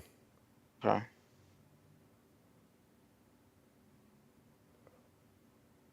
Huh. No, yeah, again, this is one of those scenes where it's like, okay, I totally buy Qi'ra as the leader of the Crimson Dawn with this scene. Right.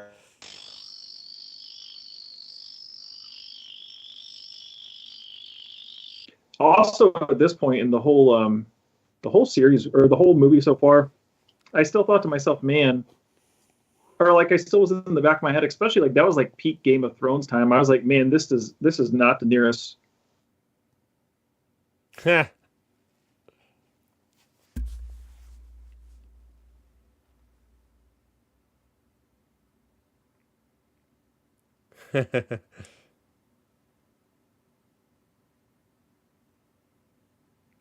Well, that's interesting.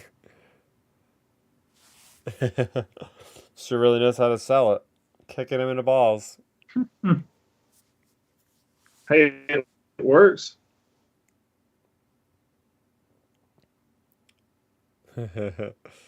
Yeah, but anyway, it's just neat seeing the spice. We actually don't really see the spice though, I don't think. It's just this is where they mine it. Yeah, I mean, maybe we'll eventually find out what it does per se. Like, eventually, maybe. Well, now that Disney Plus has a parental thing they're going to enable, maybe they'll have Star Wars use of the chase for spice. Yeah. Oh my. Now this is a cool. This is a cool little one. I don't know if you guys picked this up, but when she goes and she takes down this guy, it's like, how'd you do that? My master taught me, Terrace Kali. Oh, so that's something I never noticed because I have subtitles on for the first time. I thought she literally called him Tool, like he's a tool for me. Like that's Right. not, Yeah, but they spell it Tuul. I always thought that was really weird how she called him a tool out yeah, I of see nowhere. that. I thought like maybe she Hmm. did like basically like a slave term, like you're my tool, like do that tool, like that was Mm. okay. This is why I like to watch these things with subtitles now. Chewie really did rip his armors off, huh? That's another thing too. How far before this was Kira with the Crimson Dawn? Well, it would have been 3 years about because this was like they say 3 years later in the Oh yeah, movie. okay, Yeah. yeah, okay, yeah, yeah. That's true. That's true. I didn't think about that. Yeah.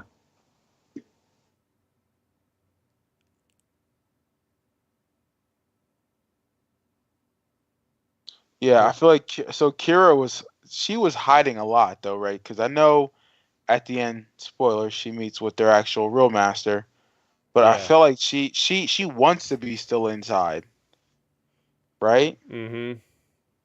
Because she plays like she wants to be rescued throughout this whole like movie, for what I remember.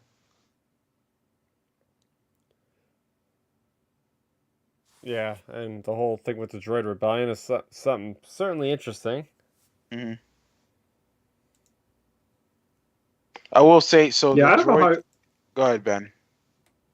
Yeah, I don't think the droid rebellion thing really works for me. I don't know. It's Nope. just Thought it was weird. it's yeah, it's weird. It's like okay, so we have a droid rebellion and Lando having relations with the droid. Okay, I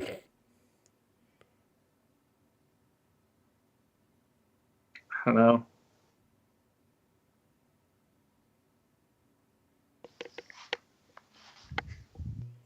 Like to me, couldn't realistically like they just go and get more droids. Like Oh my I don't know. It's just gosh. it's strange. Yeah, at least we get a bunch of new looking droids.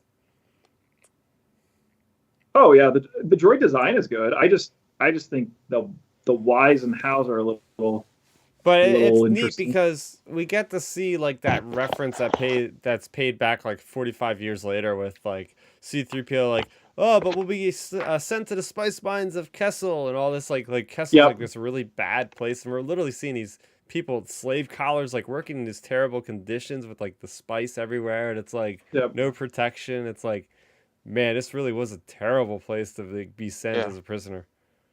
Yeah, it was definitely a good callback.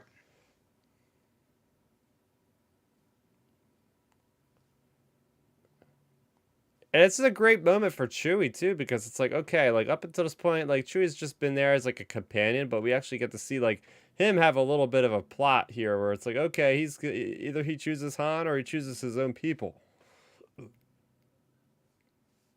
Oh yeah, this movie does really well for Chewie as a whole. Like if I had to rank, like obviously like Han's character is done well, but I think Lando and Chewie are done very well for this movie. This is where you see that brute strength of Chewie, man, just slamming people up against the ceiling. Yep.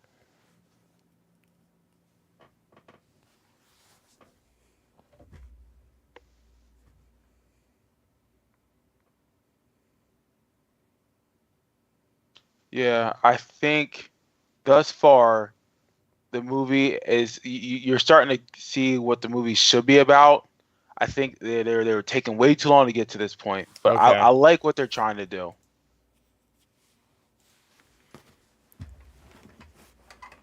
We were in the last location for like 25 minutes, Yeah, or that one location. I Mm-hmm. mean, I tell you what though, you got to give a lot of credit to Ron Howard though. He's definitely trying his butt off here to make this work because you can definitely see where the holes are at when it comes to how like, with all the chaos, the storytelling, and all that the reshoots, probably that type of stuff. But he's Mm-hmm. trying here. Oh yeah, it's still hard enough make to make a movie on its own, but then to give up to get the pieces of a broken movie or a fragmented movie and try to still use that and make your own story in a matter of a certain time frame is, Right. man, that's why you get paid the big bucks. Oh yeah, still makes me wonder what was the Lord and Miller version. Like it'll never happen, but I would still love to see it just like as a just something like something 30 years, 20 years from now. Like this is what it was, or something. And this could be the framing device of the Lando series, the Calrissian Chronicles. Like he could be looking back at himself with the same thing he's doing now with the hologram, and be like, "Hey, I remember that." And it could be like a spin-off kind of series sort of thing where it's like every episode's like it's another like self-contained adventure. Right. See, I would like that a lot. I think that could work really well for Lando's character, especially because he's not, like he's not like your main headline character who's having to go on these complicated, long extended missions like Din Djarin would be, or Boba even. He's more of a I feel like self-contained type character. Mm-hmm. Maybe he'll get a different robot companion, Milton. Say that again. I said maybe maybe in the Lando series he'll have another robot companion. Maybe, but hopefully he's not weird and like being weird about one of the free droids. Yeah, I don't know. It's definitely interesting. I mean, maybe that's why he was so fond of Lobot, since he was a droid, part droid. Well, what happened with Lobot was in the Charles Soule comic miniseries, and he used to be a regular dude, and then the Empire fried his mind. Like the Empire was them who like turned his mind to be like just a droid, basically. So, yeah. I didn't even know that. And basically, fun fact: like Lobot is still around in the time of post Empire, before Return of the Jedi.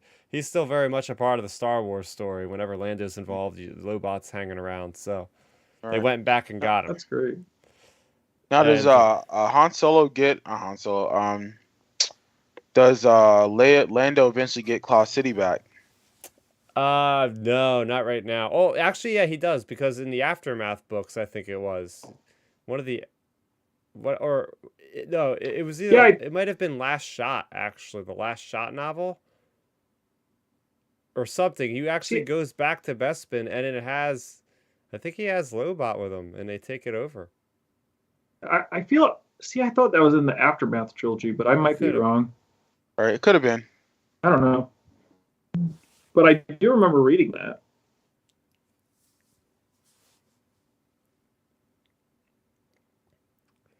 Yeah, that's cool. I like the style of Beckett, just like dual wielding the blasters. Right. Like that one frame right there where you see Han like aiming his blaster up underneath the Falcon is like picture perfect for him in A New Hope doing the same thing. Like that's so out of A New Hope. Oh yeah, 100%. Like this whole sequence is done really good. I just like you said, it does, like these type of sequences feel like the Han we know.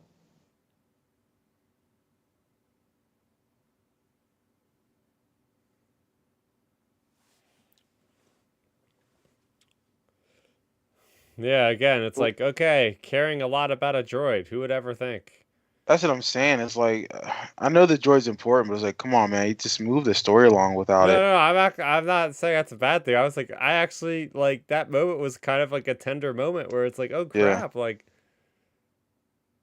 See, I think. Oh, no, I like when they get inside the ship and they do it. Like when because they sit at the table, and that's when they decide to take the head, like they put it in into the ship, right? Mm-hmm. Yeah, I like that particular scene. I just thought like this, you got gunfire, dude. Come on, pick up the droid and go. I don't know. I feel like we've been so desensitized to droids in the Star Wars universe. I just don't care. I don't know. It's just like we've gotten to a point with droids. Like if it's not R2 or 3PO, it's like, okay. I love how Qi'ra just like goes berserk mode and just runs out those thermal detonators. It's like, oh, she's just not all talk. Like she could actually fight. She's been trained by Maul at this point. Mm-hmm. Maybe Maul. I don't know. For people watching, maybe it could be someone else.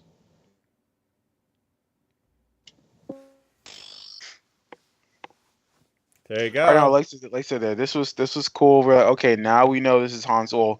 He's becoming quote unquote Han Solo. He's got the Falcon. Mm-hmm.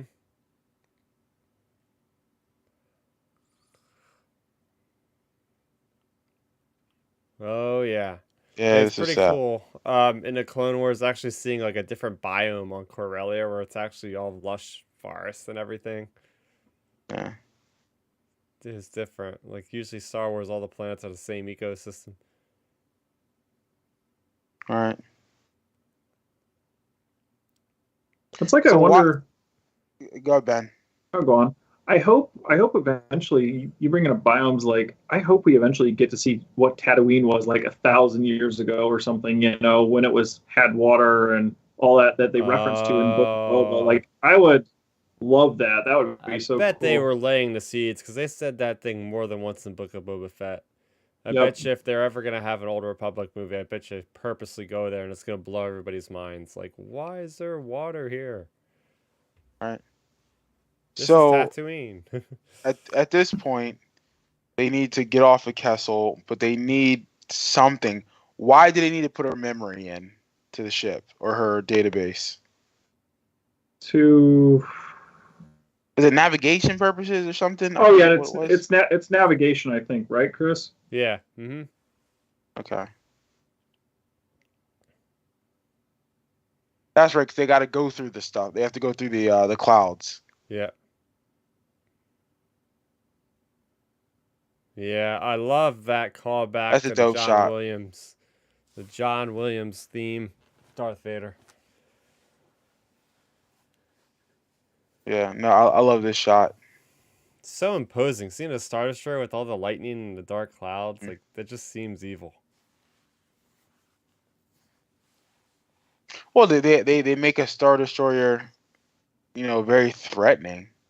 Not saying they weren't before, but like you see them, you see a multitude of them. Like, okay, they're just Star Destroyers, but now it's like, oh wait, they're in a closed, confined space.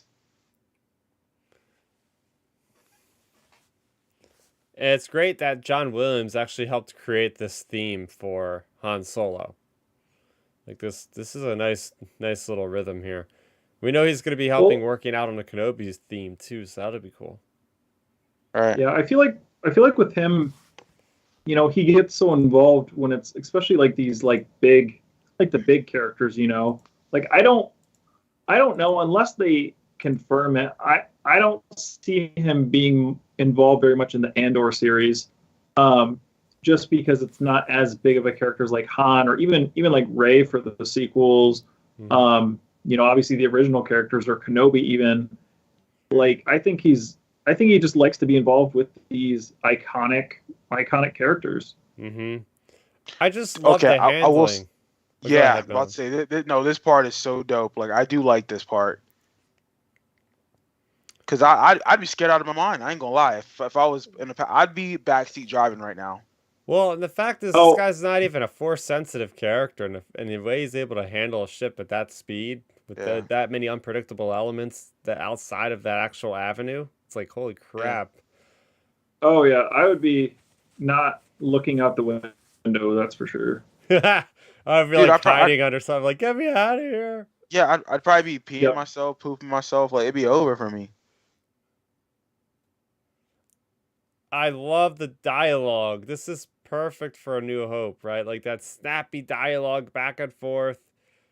Just so fun.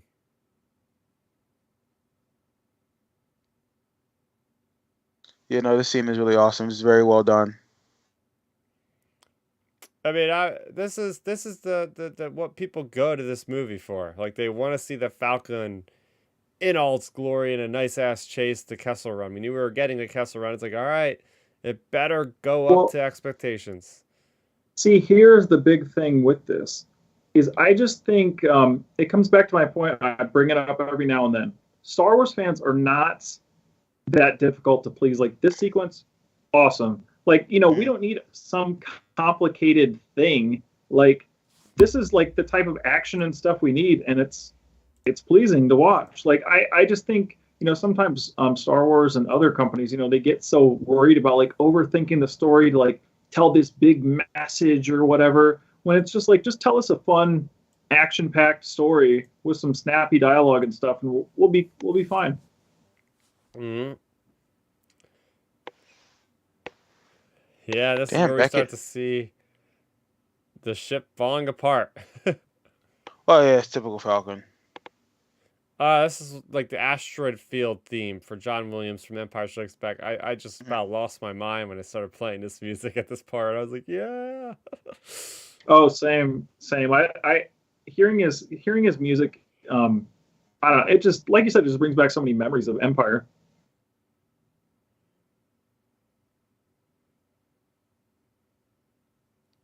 See, like I like how Solo, like he's a good, yeah. This is fire. Like, that's smart.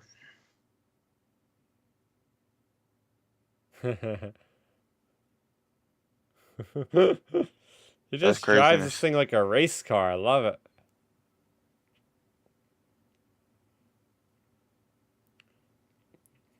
It's different kind I'm of. just trying. Oh man. Yeah. I'm just trying to picture Harrison Ford like right now being in the same situation. Like I feel like this is what he would do. I mean, we saw him do this in Empire and how he was like in Uh huh. general. Oh my gosh, I love that camera angle of just like on the hull of the ship, just seeing it spinning. Great direction. All right. Oh yeah, they whoever the cinematographer was for this did a great job. Oh man.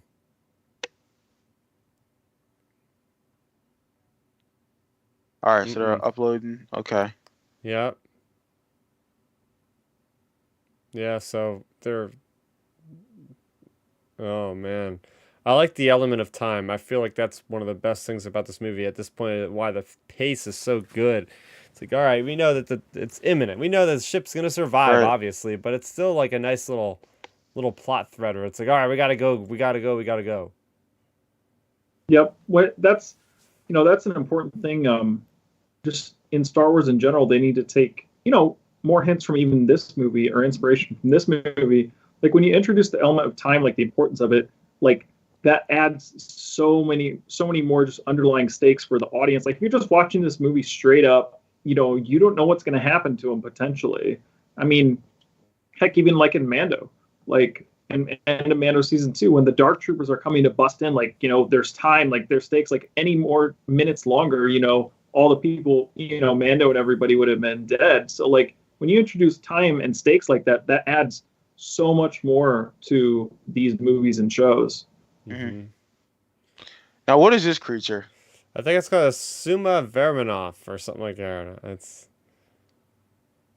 a Summa Verminoff. It's like the biggest like living thing in Star Wars. Okay. Interesting. Yeah, So wait. I All have a right. really cool book of creatures, and it's literally the biggest one on there. I forgot to get out. Oh, they use the Oh my God, they use some of that gasoline, right, to get out. Nope. Well, yeah, Coaxium, kind of. don't they? That's what I thought. Yeah, They I think do, they but there's do. another thing they use. I can't remember. Yeah, it's again. This is great. Yeah, that's right. They get rid of the thing over there. Okay, I like this. Looks good. I mean, the monster looks badass. Now that CGI is a little touchy, but Hmm. other than that, though, I it's mean, good. I mean, for the conditions though, with them dealing That's what with I'm saying. the Yeah, stuff it surrounding the looks film. great. Yeah.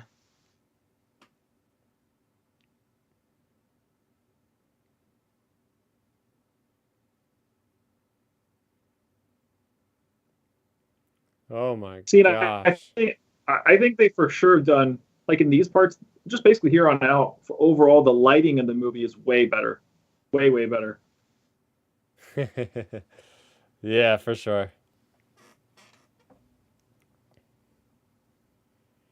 Wow. It's cool, right? Yeah. Seeing No, seeing it's dope. seeing new things in Star Wars. We've never seen a creature like that. We never seen like any kind of black hole in Star Wars or whatever that could be called, the maw they call it. It's just new things are always great, even if it's in an older time period that we've already seen, kind of.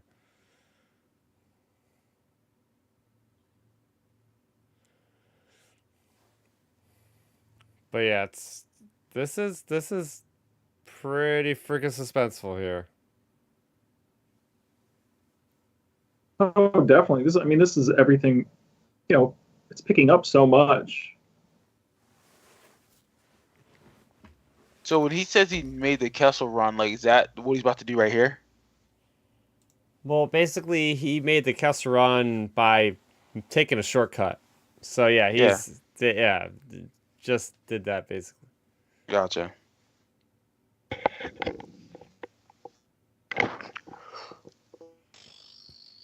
Oh my gosh, they're doing some tricky stuff here. That is that's good CGI. I love how you see like the flesh like just like melting from the creature's face. You can like start to see its bones. Like holy crap. That looks awesome. Oh yeah, it definitely looks really good. Like I yeah, I mean they did a really good job with it. Oh my gosh. Losing time. There we go. Oh, I forgot to see again. He that's it. Yeah, I'd have been pooping myself. I'm like, guys, we're dead. Especially because you get that false hope like, oh my gosh, it's out. Yeah. They're dead. It's like, how Now can was they that be dead? did they use like a spirit bomb just now or something, or a Kami wave from Dragon Ball Z to get out of that? It's like space nos. It's like, holy Right? Yeah. crap. Wow. Now that's Hey, closing on him, right? Yeah. Okay. See, yeah, this Yep. part I was like, okay, like this is fire. you know, this kind of reminds me of the Mandalorian's Naboo Starfighter, how it has like Yeah. that fast boost that almost looks like they're going so fast it's hyperspace, but it isn't. Right. Maybe he has like some kind of coaxium module thing in there. Might be. I just love the cutting. There's some really good cuts in this movie from like scene to scene. Oh yeah, the editing. I think the editing, the way they cut it is they did a good job with it. I think compared to certain, compared to earlier in the movie, like we said, that 20-minute standstill we were at, like I was shaky on that, but like the rest of the editing for the movie as a whole, I think was done really well. Right. It's always great seeing a falcon like by sand. It's just like its natural environment, whether it's Jakku or Savareen or Maz Eisley.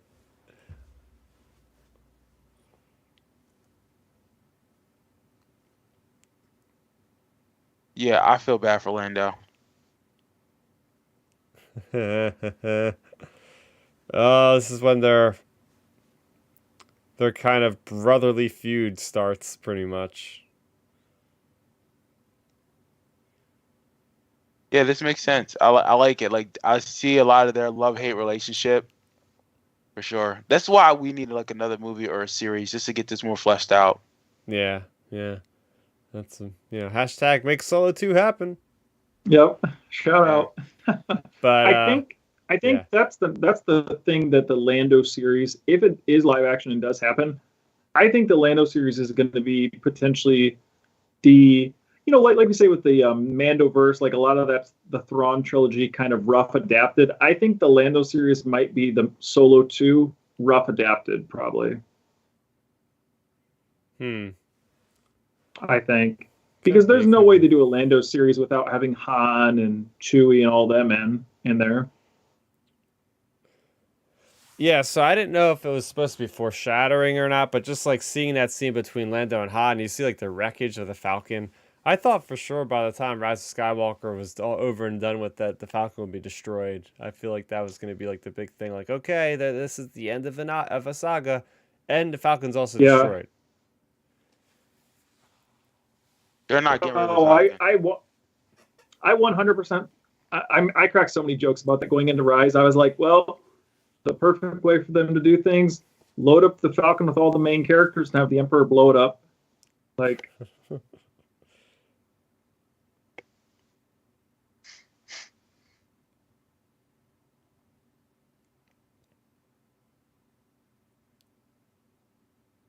Mm-hmm. So like, what's he want here? What is Han Solo? He wants to be an outlaw and just have Kira go with him. Basically, yeah. Uh-huh. Yeah, because he always wanted to come back for her. Because he always, like, felt bad that he had to leave, you know? And he always Mm, wanted to have his yep. own ship and to, like, get away. And now that he finally has that chance, like, he's so, like, disappointed because now, like, she already has her own life. 3 years later, she knows what she wants to do, and it's not with him. yeah. It all comes down to, like, her personal goals are not aligned with his. Yeah, cause she wants to stay in it though. That's the thing. Mm-hmm. Mm-hmm. All right. Well, at this point, she may be like what, potentially second in command in Crimson Dawn. Like, I'm sure her power level's getting up there. Yeah. Well, yeah, it's her. Then it's what's his face? Tridevos and Maul. Yep. Power changes people. Good point. This is why I can't wait for this Han and Chewie series coming out on Wednesday, because I'm pretty sure they said like Qi'ra's gonna be in that. So I'm like, I wonder Oh, if nice. we'll get a meetup between Han and Qi'ra at some point post this movie.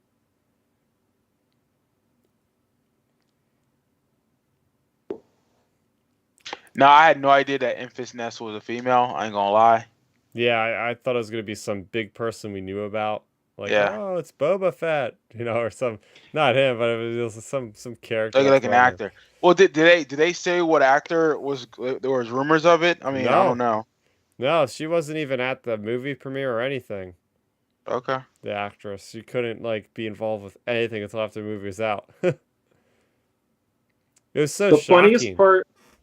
Oh, the funniest part about Enfys Nest, though, you guys saying you were thinking it was going to be a man. Kid you not? Like, I honestly thought, like, I joked to myself, I was like, man, what if Enfys Nest is like Darth Maul renamed? Oh, stop! That'd be crazy. That'd be crazy. I swear, if I had a stack of Bibles, I swear, like, I literally thought when we first started seeing her in this movie, I was like, man, is Enfys Nest like somehow Darth Maul some way or another? Like, that's literally exactly what I thought seeing this movie. Right. That's insane. Oh man.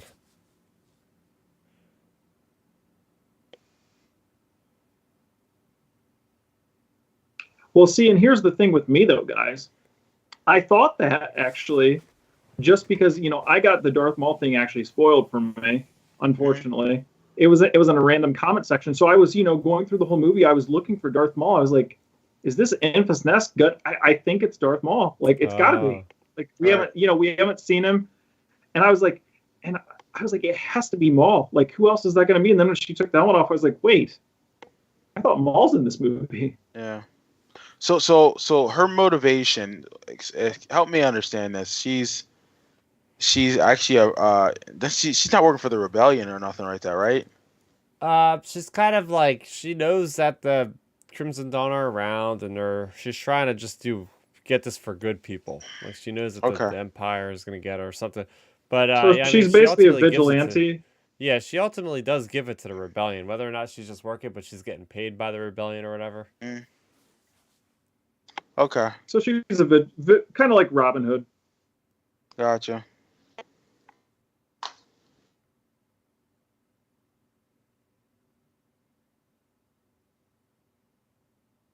And that's the Crimson Dawn mark. Okay. Yep.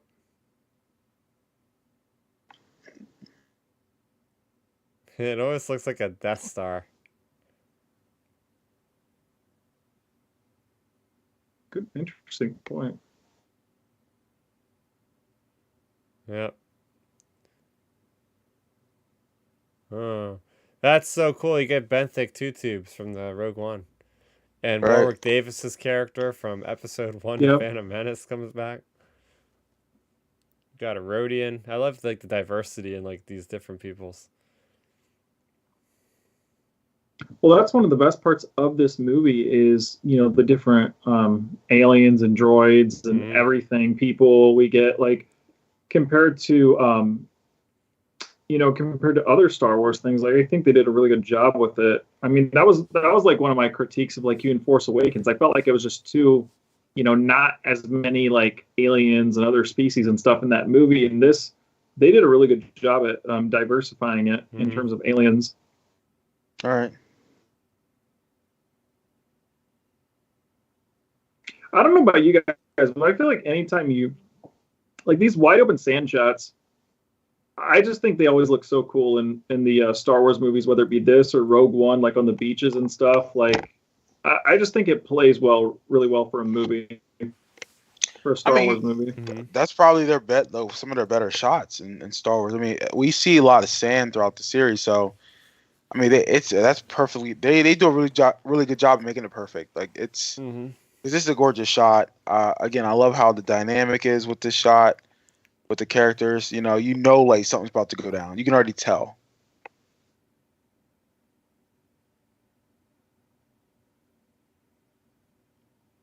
Yeah. Yeah. Back And at the is it mentor like of Han. is it mandatory in every movie where there's sand shots, the wind has to be blowing a little bit? Like, Maybe, I don't know. It's like in every movie. Well, they are maybe. by a body of water, and the bodies of water Oh, that typically do yeah, have like a sea breeze. Yeah. yeah. That Mm. good point. Good. That is actually very good reasoning. These are Nah, interesting he results. kills. Okay, so let me think. I know, like, do they fight right now? They have the little door, or is it later? Later on. All right. Yeah, we still got a bit. Oh, Tatooine. There we go. Job.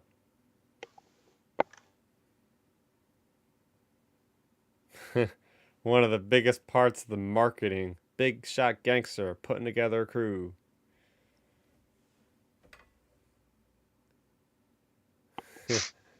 Yeah, well, I wonder who Man, that is. yep. What could have been? That's the thing with these outlaws, and it goes into like Red Dead Redemption even. It's like they're always like trying to make more money. They're so greedy. It's like, oh yeah, if I make this last job, I'll be good forever. Oh, I need one more job. I need another job. It's like just stop where you're at it and be safe and do your thing and not get killed.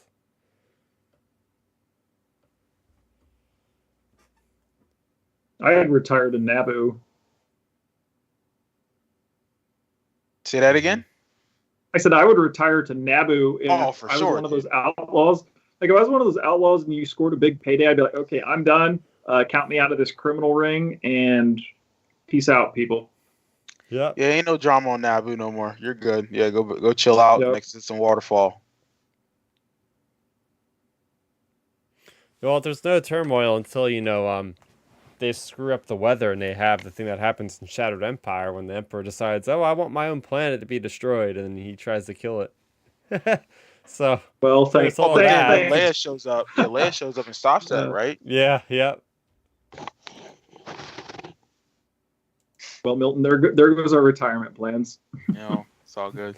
Hey, at least we didn't retire to Alderaan.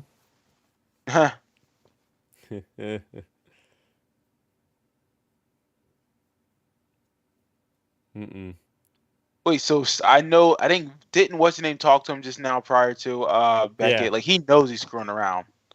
Oh, 100%, I Okay. think. I love how he's like Dryden Voss. He's got like this soft side. He's a people person. He tries to show compassion. Hmm. I thought he made a pretty good villain. Paul Bettany as Dryden Voss. A different kind of Star Wars villain that we're not used to seeing, really. Oh, for sure. I feel like he really brought back the, like you said, he's different. But I felt like he brought a lot of almost the kind of snarky-ish, like Peter Cushing vibes, like Peter Cushing brought with Tarkin, like kind of like, because they're the only really human villains we've had per se. Like, I mean, I guess the Emperor's a villain, but he's not really, he's a Sith Lord. But like more just straight up human villains, like it's pretty much just Tarkin and Dryden Voss, isn't it? I All mean, right. Yeah. He has a lot of like a Bond, James Bond type of villain vibe. Like he's got all this yep. money, he has all these artifacts, he's got all these power, these people working for him. Really confident. Now, I why like does he how want him to? Go ahead. no, I was just gonna do another Easter egg. He offered him a color clawfish. It's like the fish from Phantom Menace that they're in the submarine Yeah. getting away from. So why he wants him to show him? Like he sees it. I forget that. Yeah. they're supposed to be fake. Okay. That's right. Yeah. Again, guys, I apologize who's watching this. Again, I haven't seen this in almost like a year and a half. So I'm with you guys here on this. Oh yeah, I really enjoy this movie. It's just like way down the line of like if I go and turn on a Star Wars movie, this is definitely not the one I instantly go to. Mm.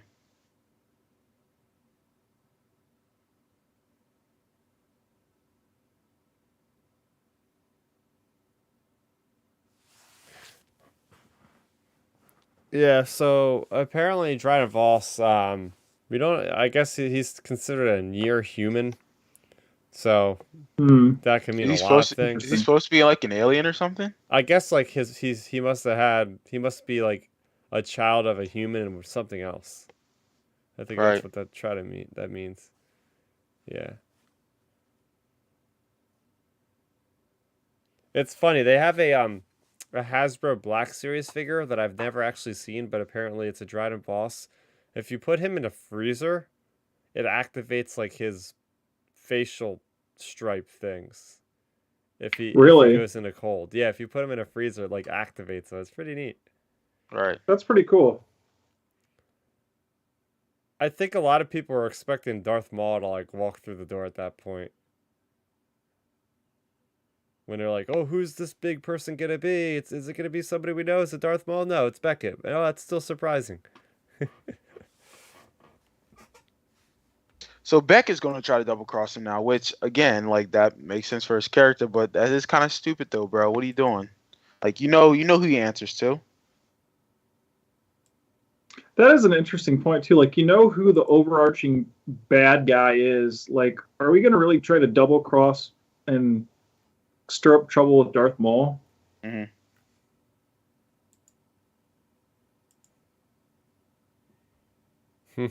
Yeah, it's weird though, but I mean, like I said, it's what it is. So this Quaxium isn't like it's all real though. Like none of it's fake. Mm-hmm.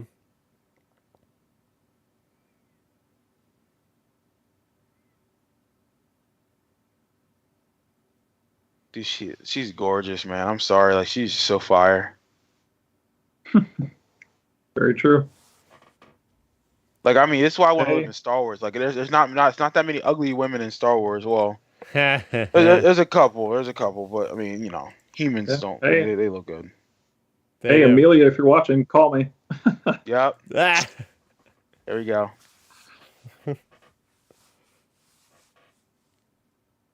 Yeah, this is the big climax here.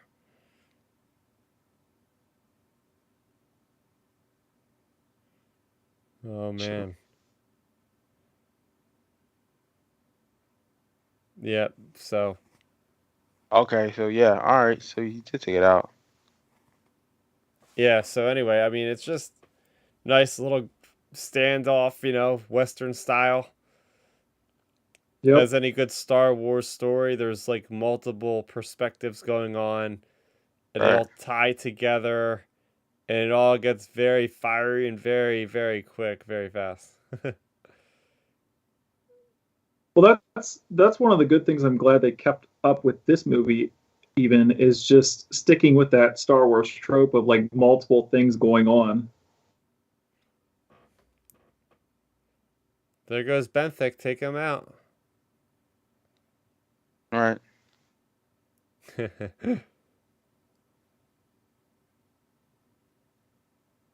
Uh-oh. He's here for us, blah blah blah. Yep, yep, yep. See, like now here's the thing though. Why would you start shooting mother freakers with all that gasoline around you? Yeah. Like, it Especially makes no considering That sense. is, go on. they've already seen the effect of what happens when they explode. It's like a freaking mountain-sized explosion. Right. It's a very good point. I'm just saying, like, what are you doing, bro? Like, it's goofy. Now, like I said, it's like I back it. It makes sense for him to pull this crap, but it's like Maul's around the corner, right? Like he's the guy. Mm-hmm. I do like now. What is he carrying? Are those his knives? 'Cause I do like those. Those like little daggers or Yeah, oh yeah, something. those are like special weapons. Again, it uses like the not Achani, Terraskasi, I guess, form to use those. Right. And I think it's insinuated that Darth Maul taught him how to use like the melee weapons.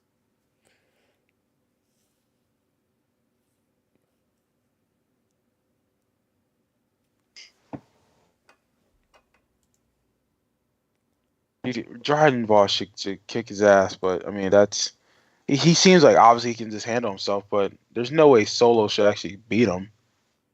Yeah, I mean you'd think, He but doesn't You though. think?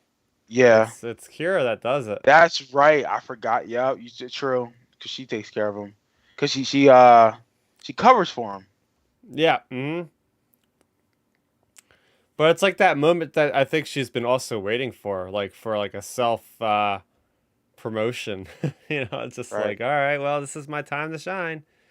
I learned as Yep. much as I can from this guy. It's time for me to kill him and move on into his position. Good point. I mean that's the main thing. Like when it comes to these criminal elements in Oh, even in man. Star Wars. I mean, example, it just shows like your underlings are always trying to take you out, whether it be like Vader and the Emperor, Dooku Emperor, et cetera, et cetera, et cetera. Like the underlings are always out to get you. Mm-hmm.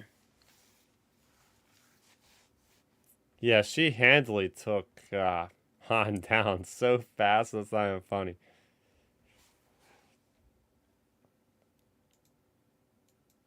Okay. Dang. Nice. Gosh, watching all this stuff really makes me wonder to be in these future Mando and Boba shows. Yeah, right? Oh. Well, that's what I'm saying. Though, like it just would have made so much sense at the end of Boba, where like she's been watching him the whole time. Or like we mentioned before, even when you were doing the finale, why not we cut to those criminal lords and instead of it being Fennec or something or Boba, have it be Qi'ra taking out these crime lords and Yep. just shock everybody. To shut Like, them up so they that don't would've talk blown about us the away. Crimson Dawn. That's who I thought it was going to Yep. be. Oh, the internet would have had a meltdown then. Yeah. I mean, it's a possibility. It could still happen, but again, I wanted them to at least lay a little bit of the seeds.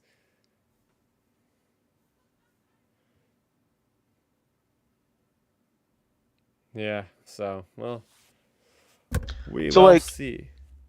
So she told him to go save Chewie. Fine.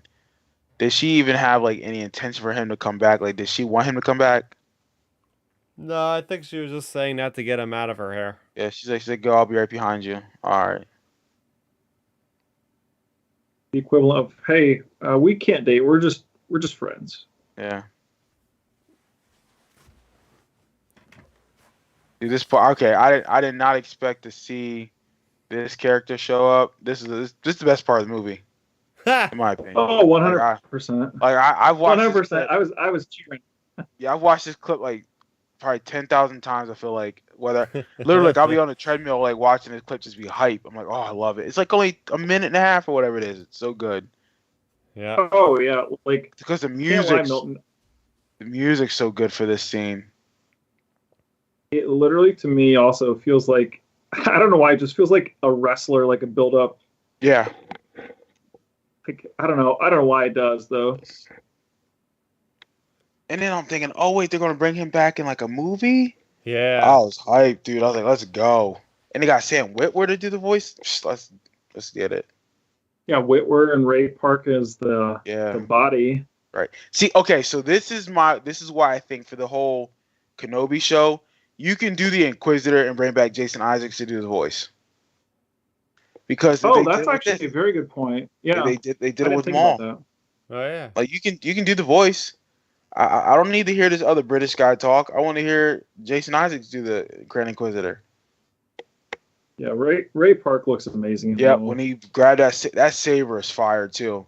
I love the little hooks on it. Interesting thing with Maul, like see, all these things are laying seeds for a Solo 2, like or something with the Crimson Dawn. And like man, Darth Maul, just incredible. Well, two things about Maul. So like two things I was hearing around this time was people were mad because I believe Collider did like a review. They were like, there was no need for him to ignite his lightsaber. They just put a lightsaber in the movie. I'm like, well, no, that showed that he was serious and that he needed her to understand Yeah. he's the authority. Like, I'd be Yeah. kind of worried too. And two, people were like, oh, all Darth Maul looks like shit. What? Oh, why does he look all? People were saying that. They're like, he looks like shit, and why is he all scarred up? I'm like, y'all forget Dude. he's been around Well, since. He's well, been there around was since how that. long? Yeah, there was that, Milton. And I saw some people even criticizing, doing the whole dad bod criticism of Ray Park, and I'm like, dude, like, come on. Like, Yeah. it's a hologram for one, and for two, you know, like you said, he's been through so much, and for three, like, do you think Ray Park was going to get in like amazing shape for a little cameo? Like, And he didn't even look bad. That's the thing. no, 'Cause I actually remember I him. never thought bad about it. No, Ray Park's a martial artist. martial artist, yeah. And he's a swordsman. Like he's been in shape all his life. So it's like, as you get older, you put on a little bit more weight than normal. It happens, but he looks great. He would wreck any of us without even trying on his worst day. I mean, at the time of this movie, I think he's like 41, 42, like early, like Right. 40-ish. Like, he's not 20. Yeah. Um, Yeah, this is in 1999. Like, or I guess in '97 when they filmed the first movie, and this would have been Yeah. when this come out. Solo came out in 18, so 2018, 20 yeah. 21 years that's- later. Yeah, and for him to be early 40s and look that great, that's awesome. But Darth Maul's like skin looking like scarred up. That's how it should be. This man was ripped in half, a spider. Like, you know what I'm saying? Like he was still he funny had to think Yeah. that. Yeah. He had metal legs. He was electrocuted by the Emperor. You know, people forget that. He's Yep. been on the run for how long? He got wrecked by Ahsoka. He fought Obi-Wan a whole bunch of times. Like, come on, man. Like, of course he's going to be all scarred up and hurt. Or we like just not looking the greatest. I can't lie. I know we've seen a lot, and I mean a lot of Darth Maul. But watching this again, I really need to see Darth Maul again in live action to some degree. Well, we're supposed to. There was a rumor a while ago that we were getting a Darth Maul animated series about him with Crimson Dawn, like right after Yep. Clone Wars or something. Well, I didn't Yep. do that for a comic book, I think. They did a Darth Maul um, miniseries that took place right before Phantom Menace. Yeah, but I remember they did like the Dathom, Son of Dathomir. Oh, comics, Son I of thought. Dathomir. That was in the Clone War period. Yeah, That's so what I'm that's talking like about. Yeah. after season 5 when he becomes prisoner by Palpatine. They Right. did that whole story where he like gets out of prison, like the Mandalorians free him. And That's it's pretty right, cool. yeah. Yeah. Yeah. I mean, I know we've been talking Maul the last 10 minutes. I mean, I know this isn't a Maul movie, but he's an important character. Mhm. Yeah, but so at this point, they're giving the oil back or the gasoline back to the people. Like this is just showing that Han's actually a good person Yeah. and not selfish. Mhm. Okay. So then I'm curious about what happened to him between now and New Hope, where he becomes like kind of a selfish jerk again, and he doesn't care about no one else except for himself and Chewie. Yeah. Well, there's at least Yeah, 10 years I mean- of time, or 9 or 10 years between this and that. So a Right. lot can change, I guess. I mean, I don't know. You can't even really extrapolate anything out of this movie other than maybe he sees Qi'ra being selfish going off, so he just kind of drifts down that path as well. But still, like, that's a lot to extrapolate. Mm-hmm.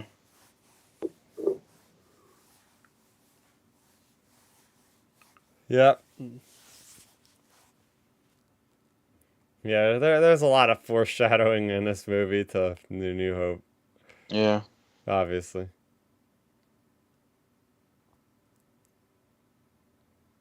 So what's he doing with this? This is gonna be what for currency?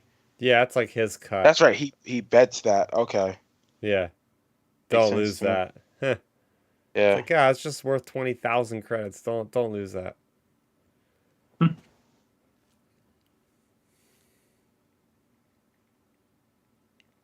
Now, this shot here of the jungle was that promotional shot at Celebration for Rogue One. Mhm. Like that over the forest shot. They reused that from that trailer for this movie apparently. Yeah. Interesting. Hey, we see a Twi'lek in this movie. There we go. I also thought there was one over in the Mines of Kessel, though. I think I seen one. That's too funny. So after looking at this film again, I didn't realize that he actually saw the card like in the arm. I never caught that shot until now.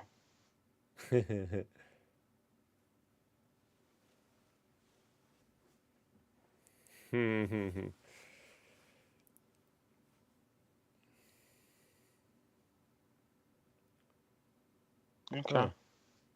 I was close. I said 20,000. Why not? Do you guys? I don't know if you knew about this, but during the release of this movie, they had the promotion. There was like a deal with them and Denny's, the diner or whatever. Oh, thing. yep, Okay. yep. And Yep, I'd I remember gone there that. specifically to like get the cards because you could get the cards for like the That's too Sabacc funny. game or something. I was like, Yeah, yeah, well, me and my buddy went there one day and I got the guy with the lobster claw hands. I forget what his name is. Yeah. And I got a special cup that I have somewhere. Oh yeah, it's right up there. Yeah. Yeah, I remember that. That was back in also I mean, I'm sure you remember Milton too. That was back in like the Collider heyday because they were doing the Jedi Council from Yeah. Denny's that That's entire right. period leading up to Yes. it. That was back in the old They heyday were. with Campia and Harloff and all Yeah. the old crew before they broke up. Like Yeah, they were. I gotta go back and watch that. They were actually in a Denny's. Yeah. yeah, they did the show. They did multiple What? like leading up to this. Like the 4 weeks because you know council was once a week like for the 4 or 5 weeks leading up to this they were literally doing council from Denny's like they were pulling over random customers like asking them questions on set and everything while they were sitting there doing the show back then. It was good times.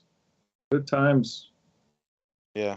See, okay, no, I I see it. felt towards and at the end of this movie, you really got to see a lot of that Harrison Ford come out of him. Mhm. Oh, I he love got that. better he got way better throughout the movie I feel Yeah, like. for sure. All right, Lawrence. I forgot that Lawrence and his son wrote this movie. Yep. There you go. Last shot of the dice. And there's Yeah. Solo Star Wars story. We've done it. We've watched it. We've talked about it. Hopefully, our plan with these movies is to give you guys something to listen to on the car ride. Most of you, probably all of you, have watched this movie, so it's like a muscle memory for your brains with Star Wars. So, we try to have a conversation, flowing around just different things that pop up into our brains at the time, and hopefully we don't have too much dead sound. I know at certain moments we're like all like really plugged in, as we always say, but hopefully you guys enjoyed our conversation. But yeah, Yeah. I mean, the big thing after this is like, hey, there's supposed to be 2 more movies. At least Alden Ehrenreich was reportedly said to have signed up for 3 movies, I guess, if this first one went well. And, Yeah. the rest is history Yeah. now. What we know about this. Well, Yeah. at this point though, I mean, with the streaming platforms, like they can do a series. Like it won't hurt to do a series.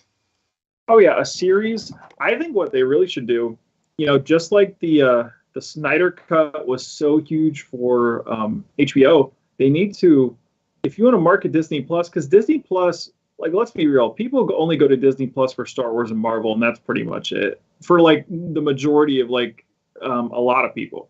So like to market Disney Plus even more, why not make your first like a big first exclusive Star Wars movie on Disney Plus? Like make a Solo 2 movie, put it on Disney Plus. Like I think it would be a huge hit. And yeah, I don't know. It just feels like Solo has a lot of potential to make that jump, make that impact, like you said, whether it be a series or a movie. And there's a lot of adventures you can tell with Solo without having to have the galactic implications. Like you can have these characters like Lando and Boba and Dengar and all these random characters, Jabba, of course, to play into it. And you don't even need to touch the overall galactic scale of the galaxy. Mm-hmm. Yeah, I think having a if they're ever gonna test out, like, hey, let's have a Disney Plus movie for Star Wars, like we do for all the Pixar ones. We got Turning Red coming out, or whatever it's called, in the next week. Put this one out there, like, hey, okay, well, we tried it in the theaters, it's not working. We could save ourselves a lot of money from marketing and just throw it up on Disney Plus and maybe make like 5 million subscribers join us that month, something like Yeah. that, where it's like, all right, that they have money to play around with. Maybe not have a huge budget. Maybe have the budget like the size of a season of the TV series or something, because they look great enough as it is. So Yeah, that's a good point. Good point for sure. Yeah, yeah. but I think Solo is underrated. I think people need to give it another opportunity. Are there some moments in it that probably doesn't work for everyone? Absolutely. People are going to probably think about Harrison Ford the whole time, but it's a good film. It's not bad at all. Mm-hmm. Mm-hmm.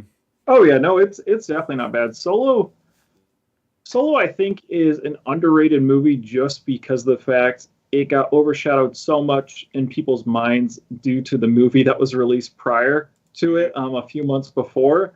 So, like, I think with that, you had a lot of layover of people who didn't really, they went into to Solo with a negative mindset. And the best part about it is you've seen a lot of these people Oh, we lost you. a few years. I think we lost Ben. There you go, Oh. Ben. We lost you for a second.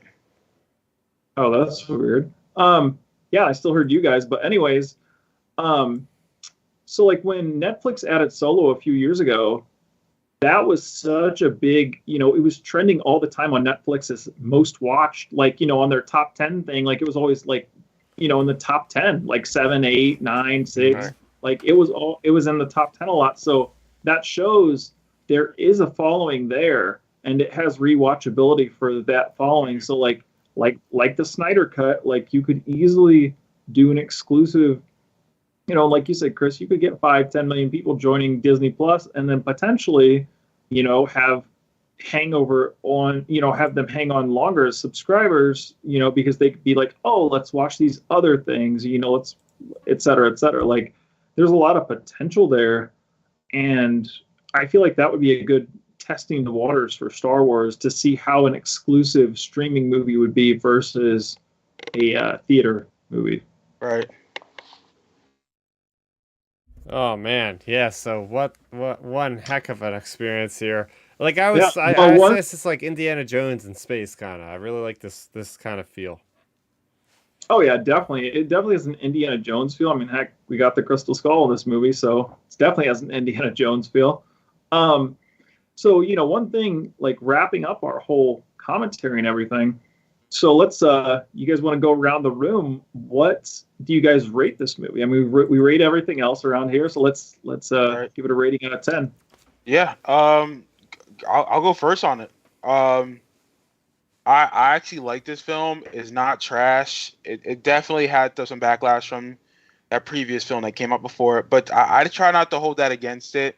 And I understand the circumstances behind the filmmaking of the directors and how Star Wars executives were being weird about firing directors and hiring them, whatever. But other than that, though, it was a solid story. I loved Alden Ehrenreich as Han Solo. I saw the potential what this movie could be if it was like a trilogy or a miniseries.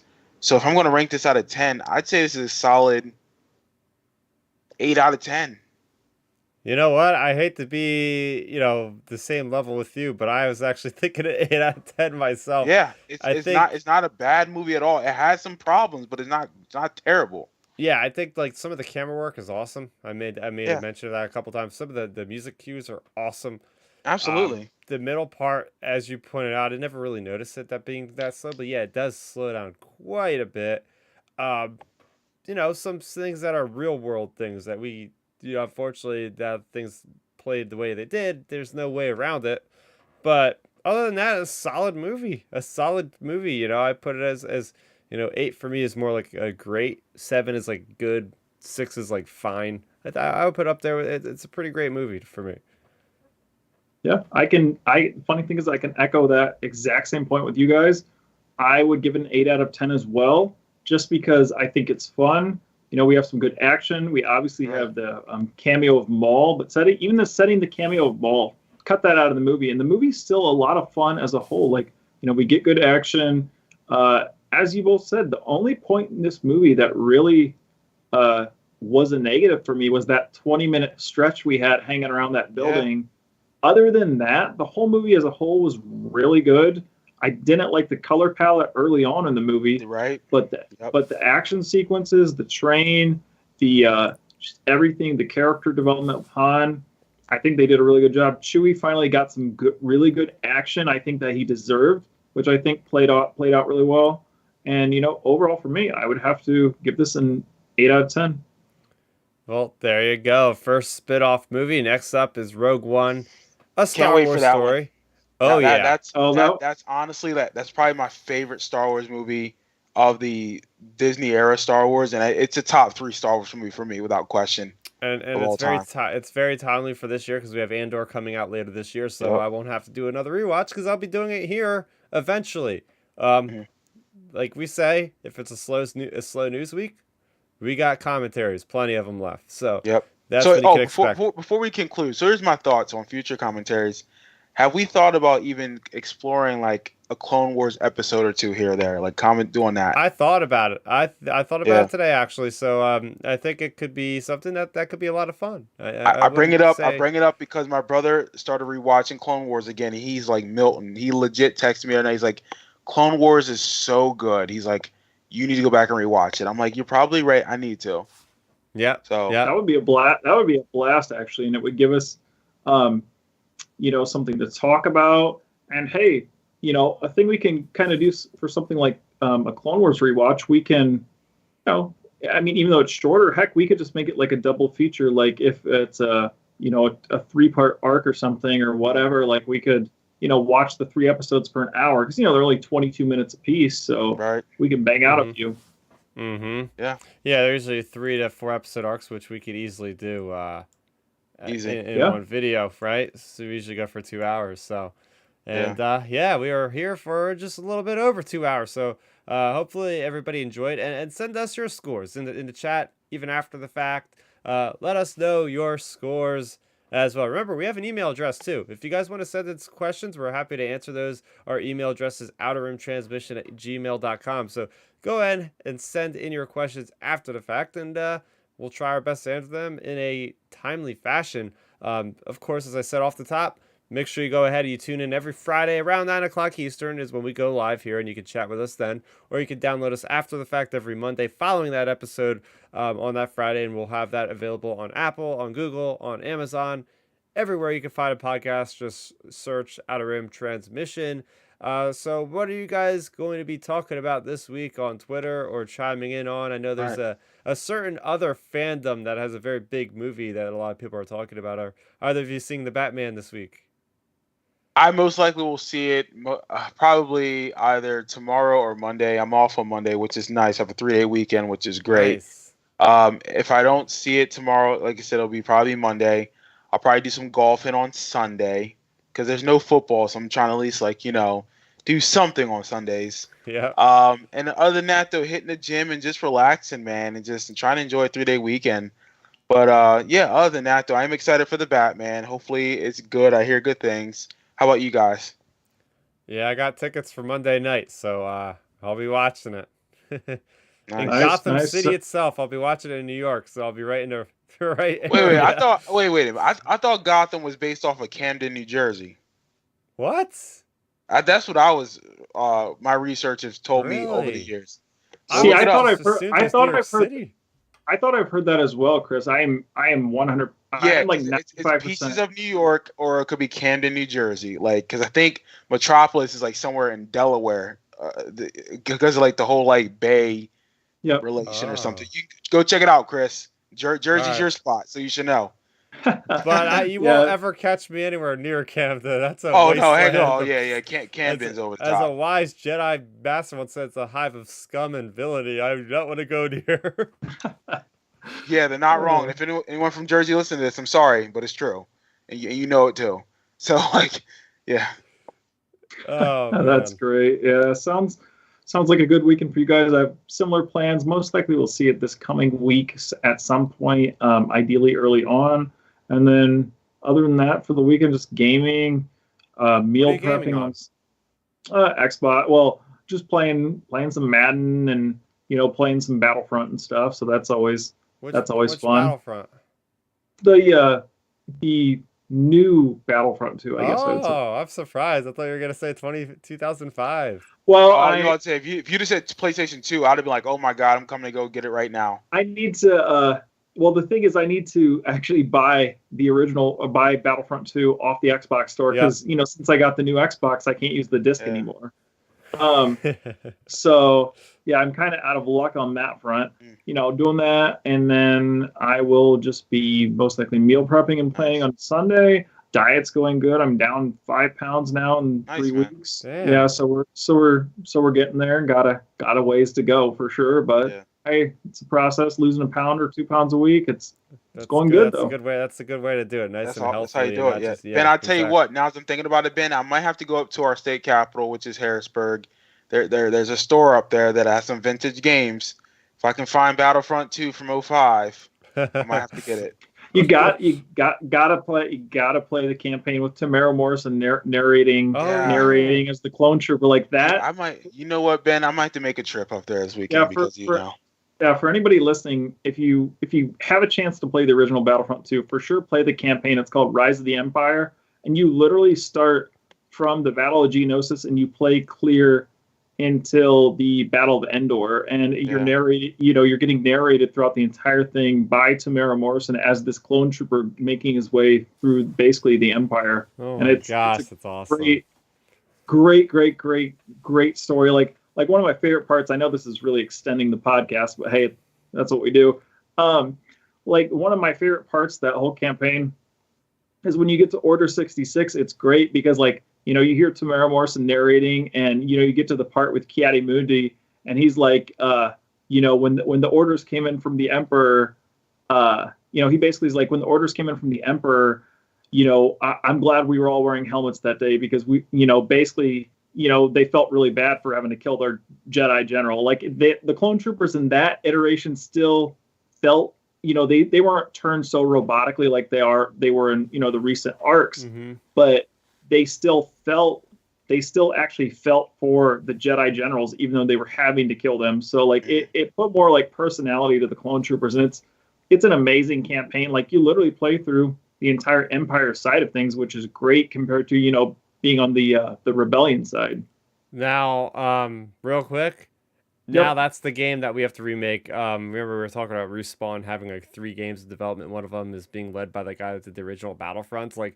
Let that be the story.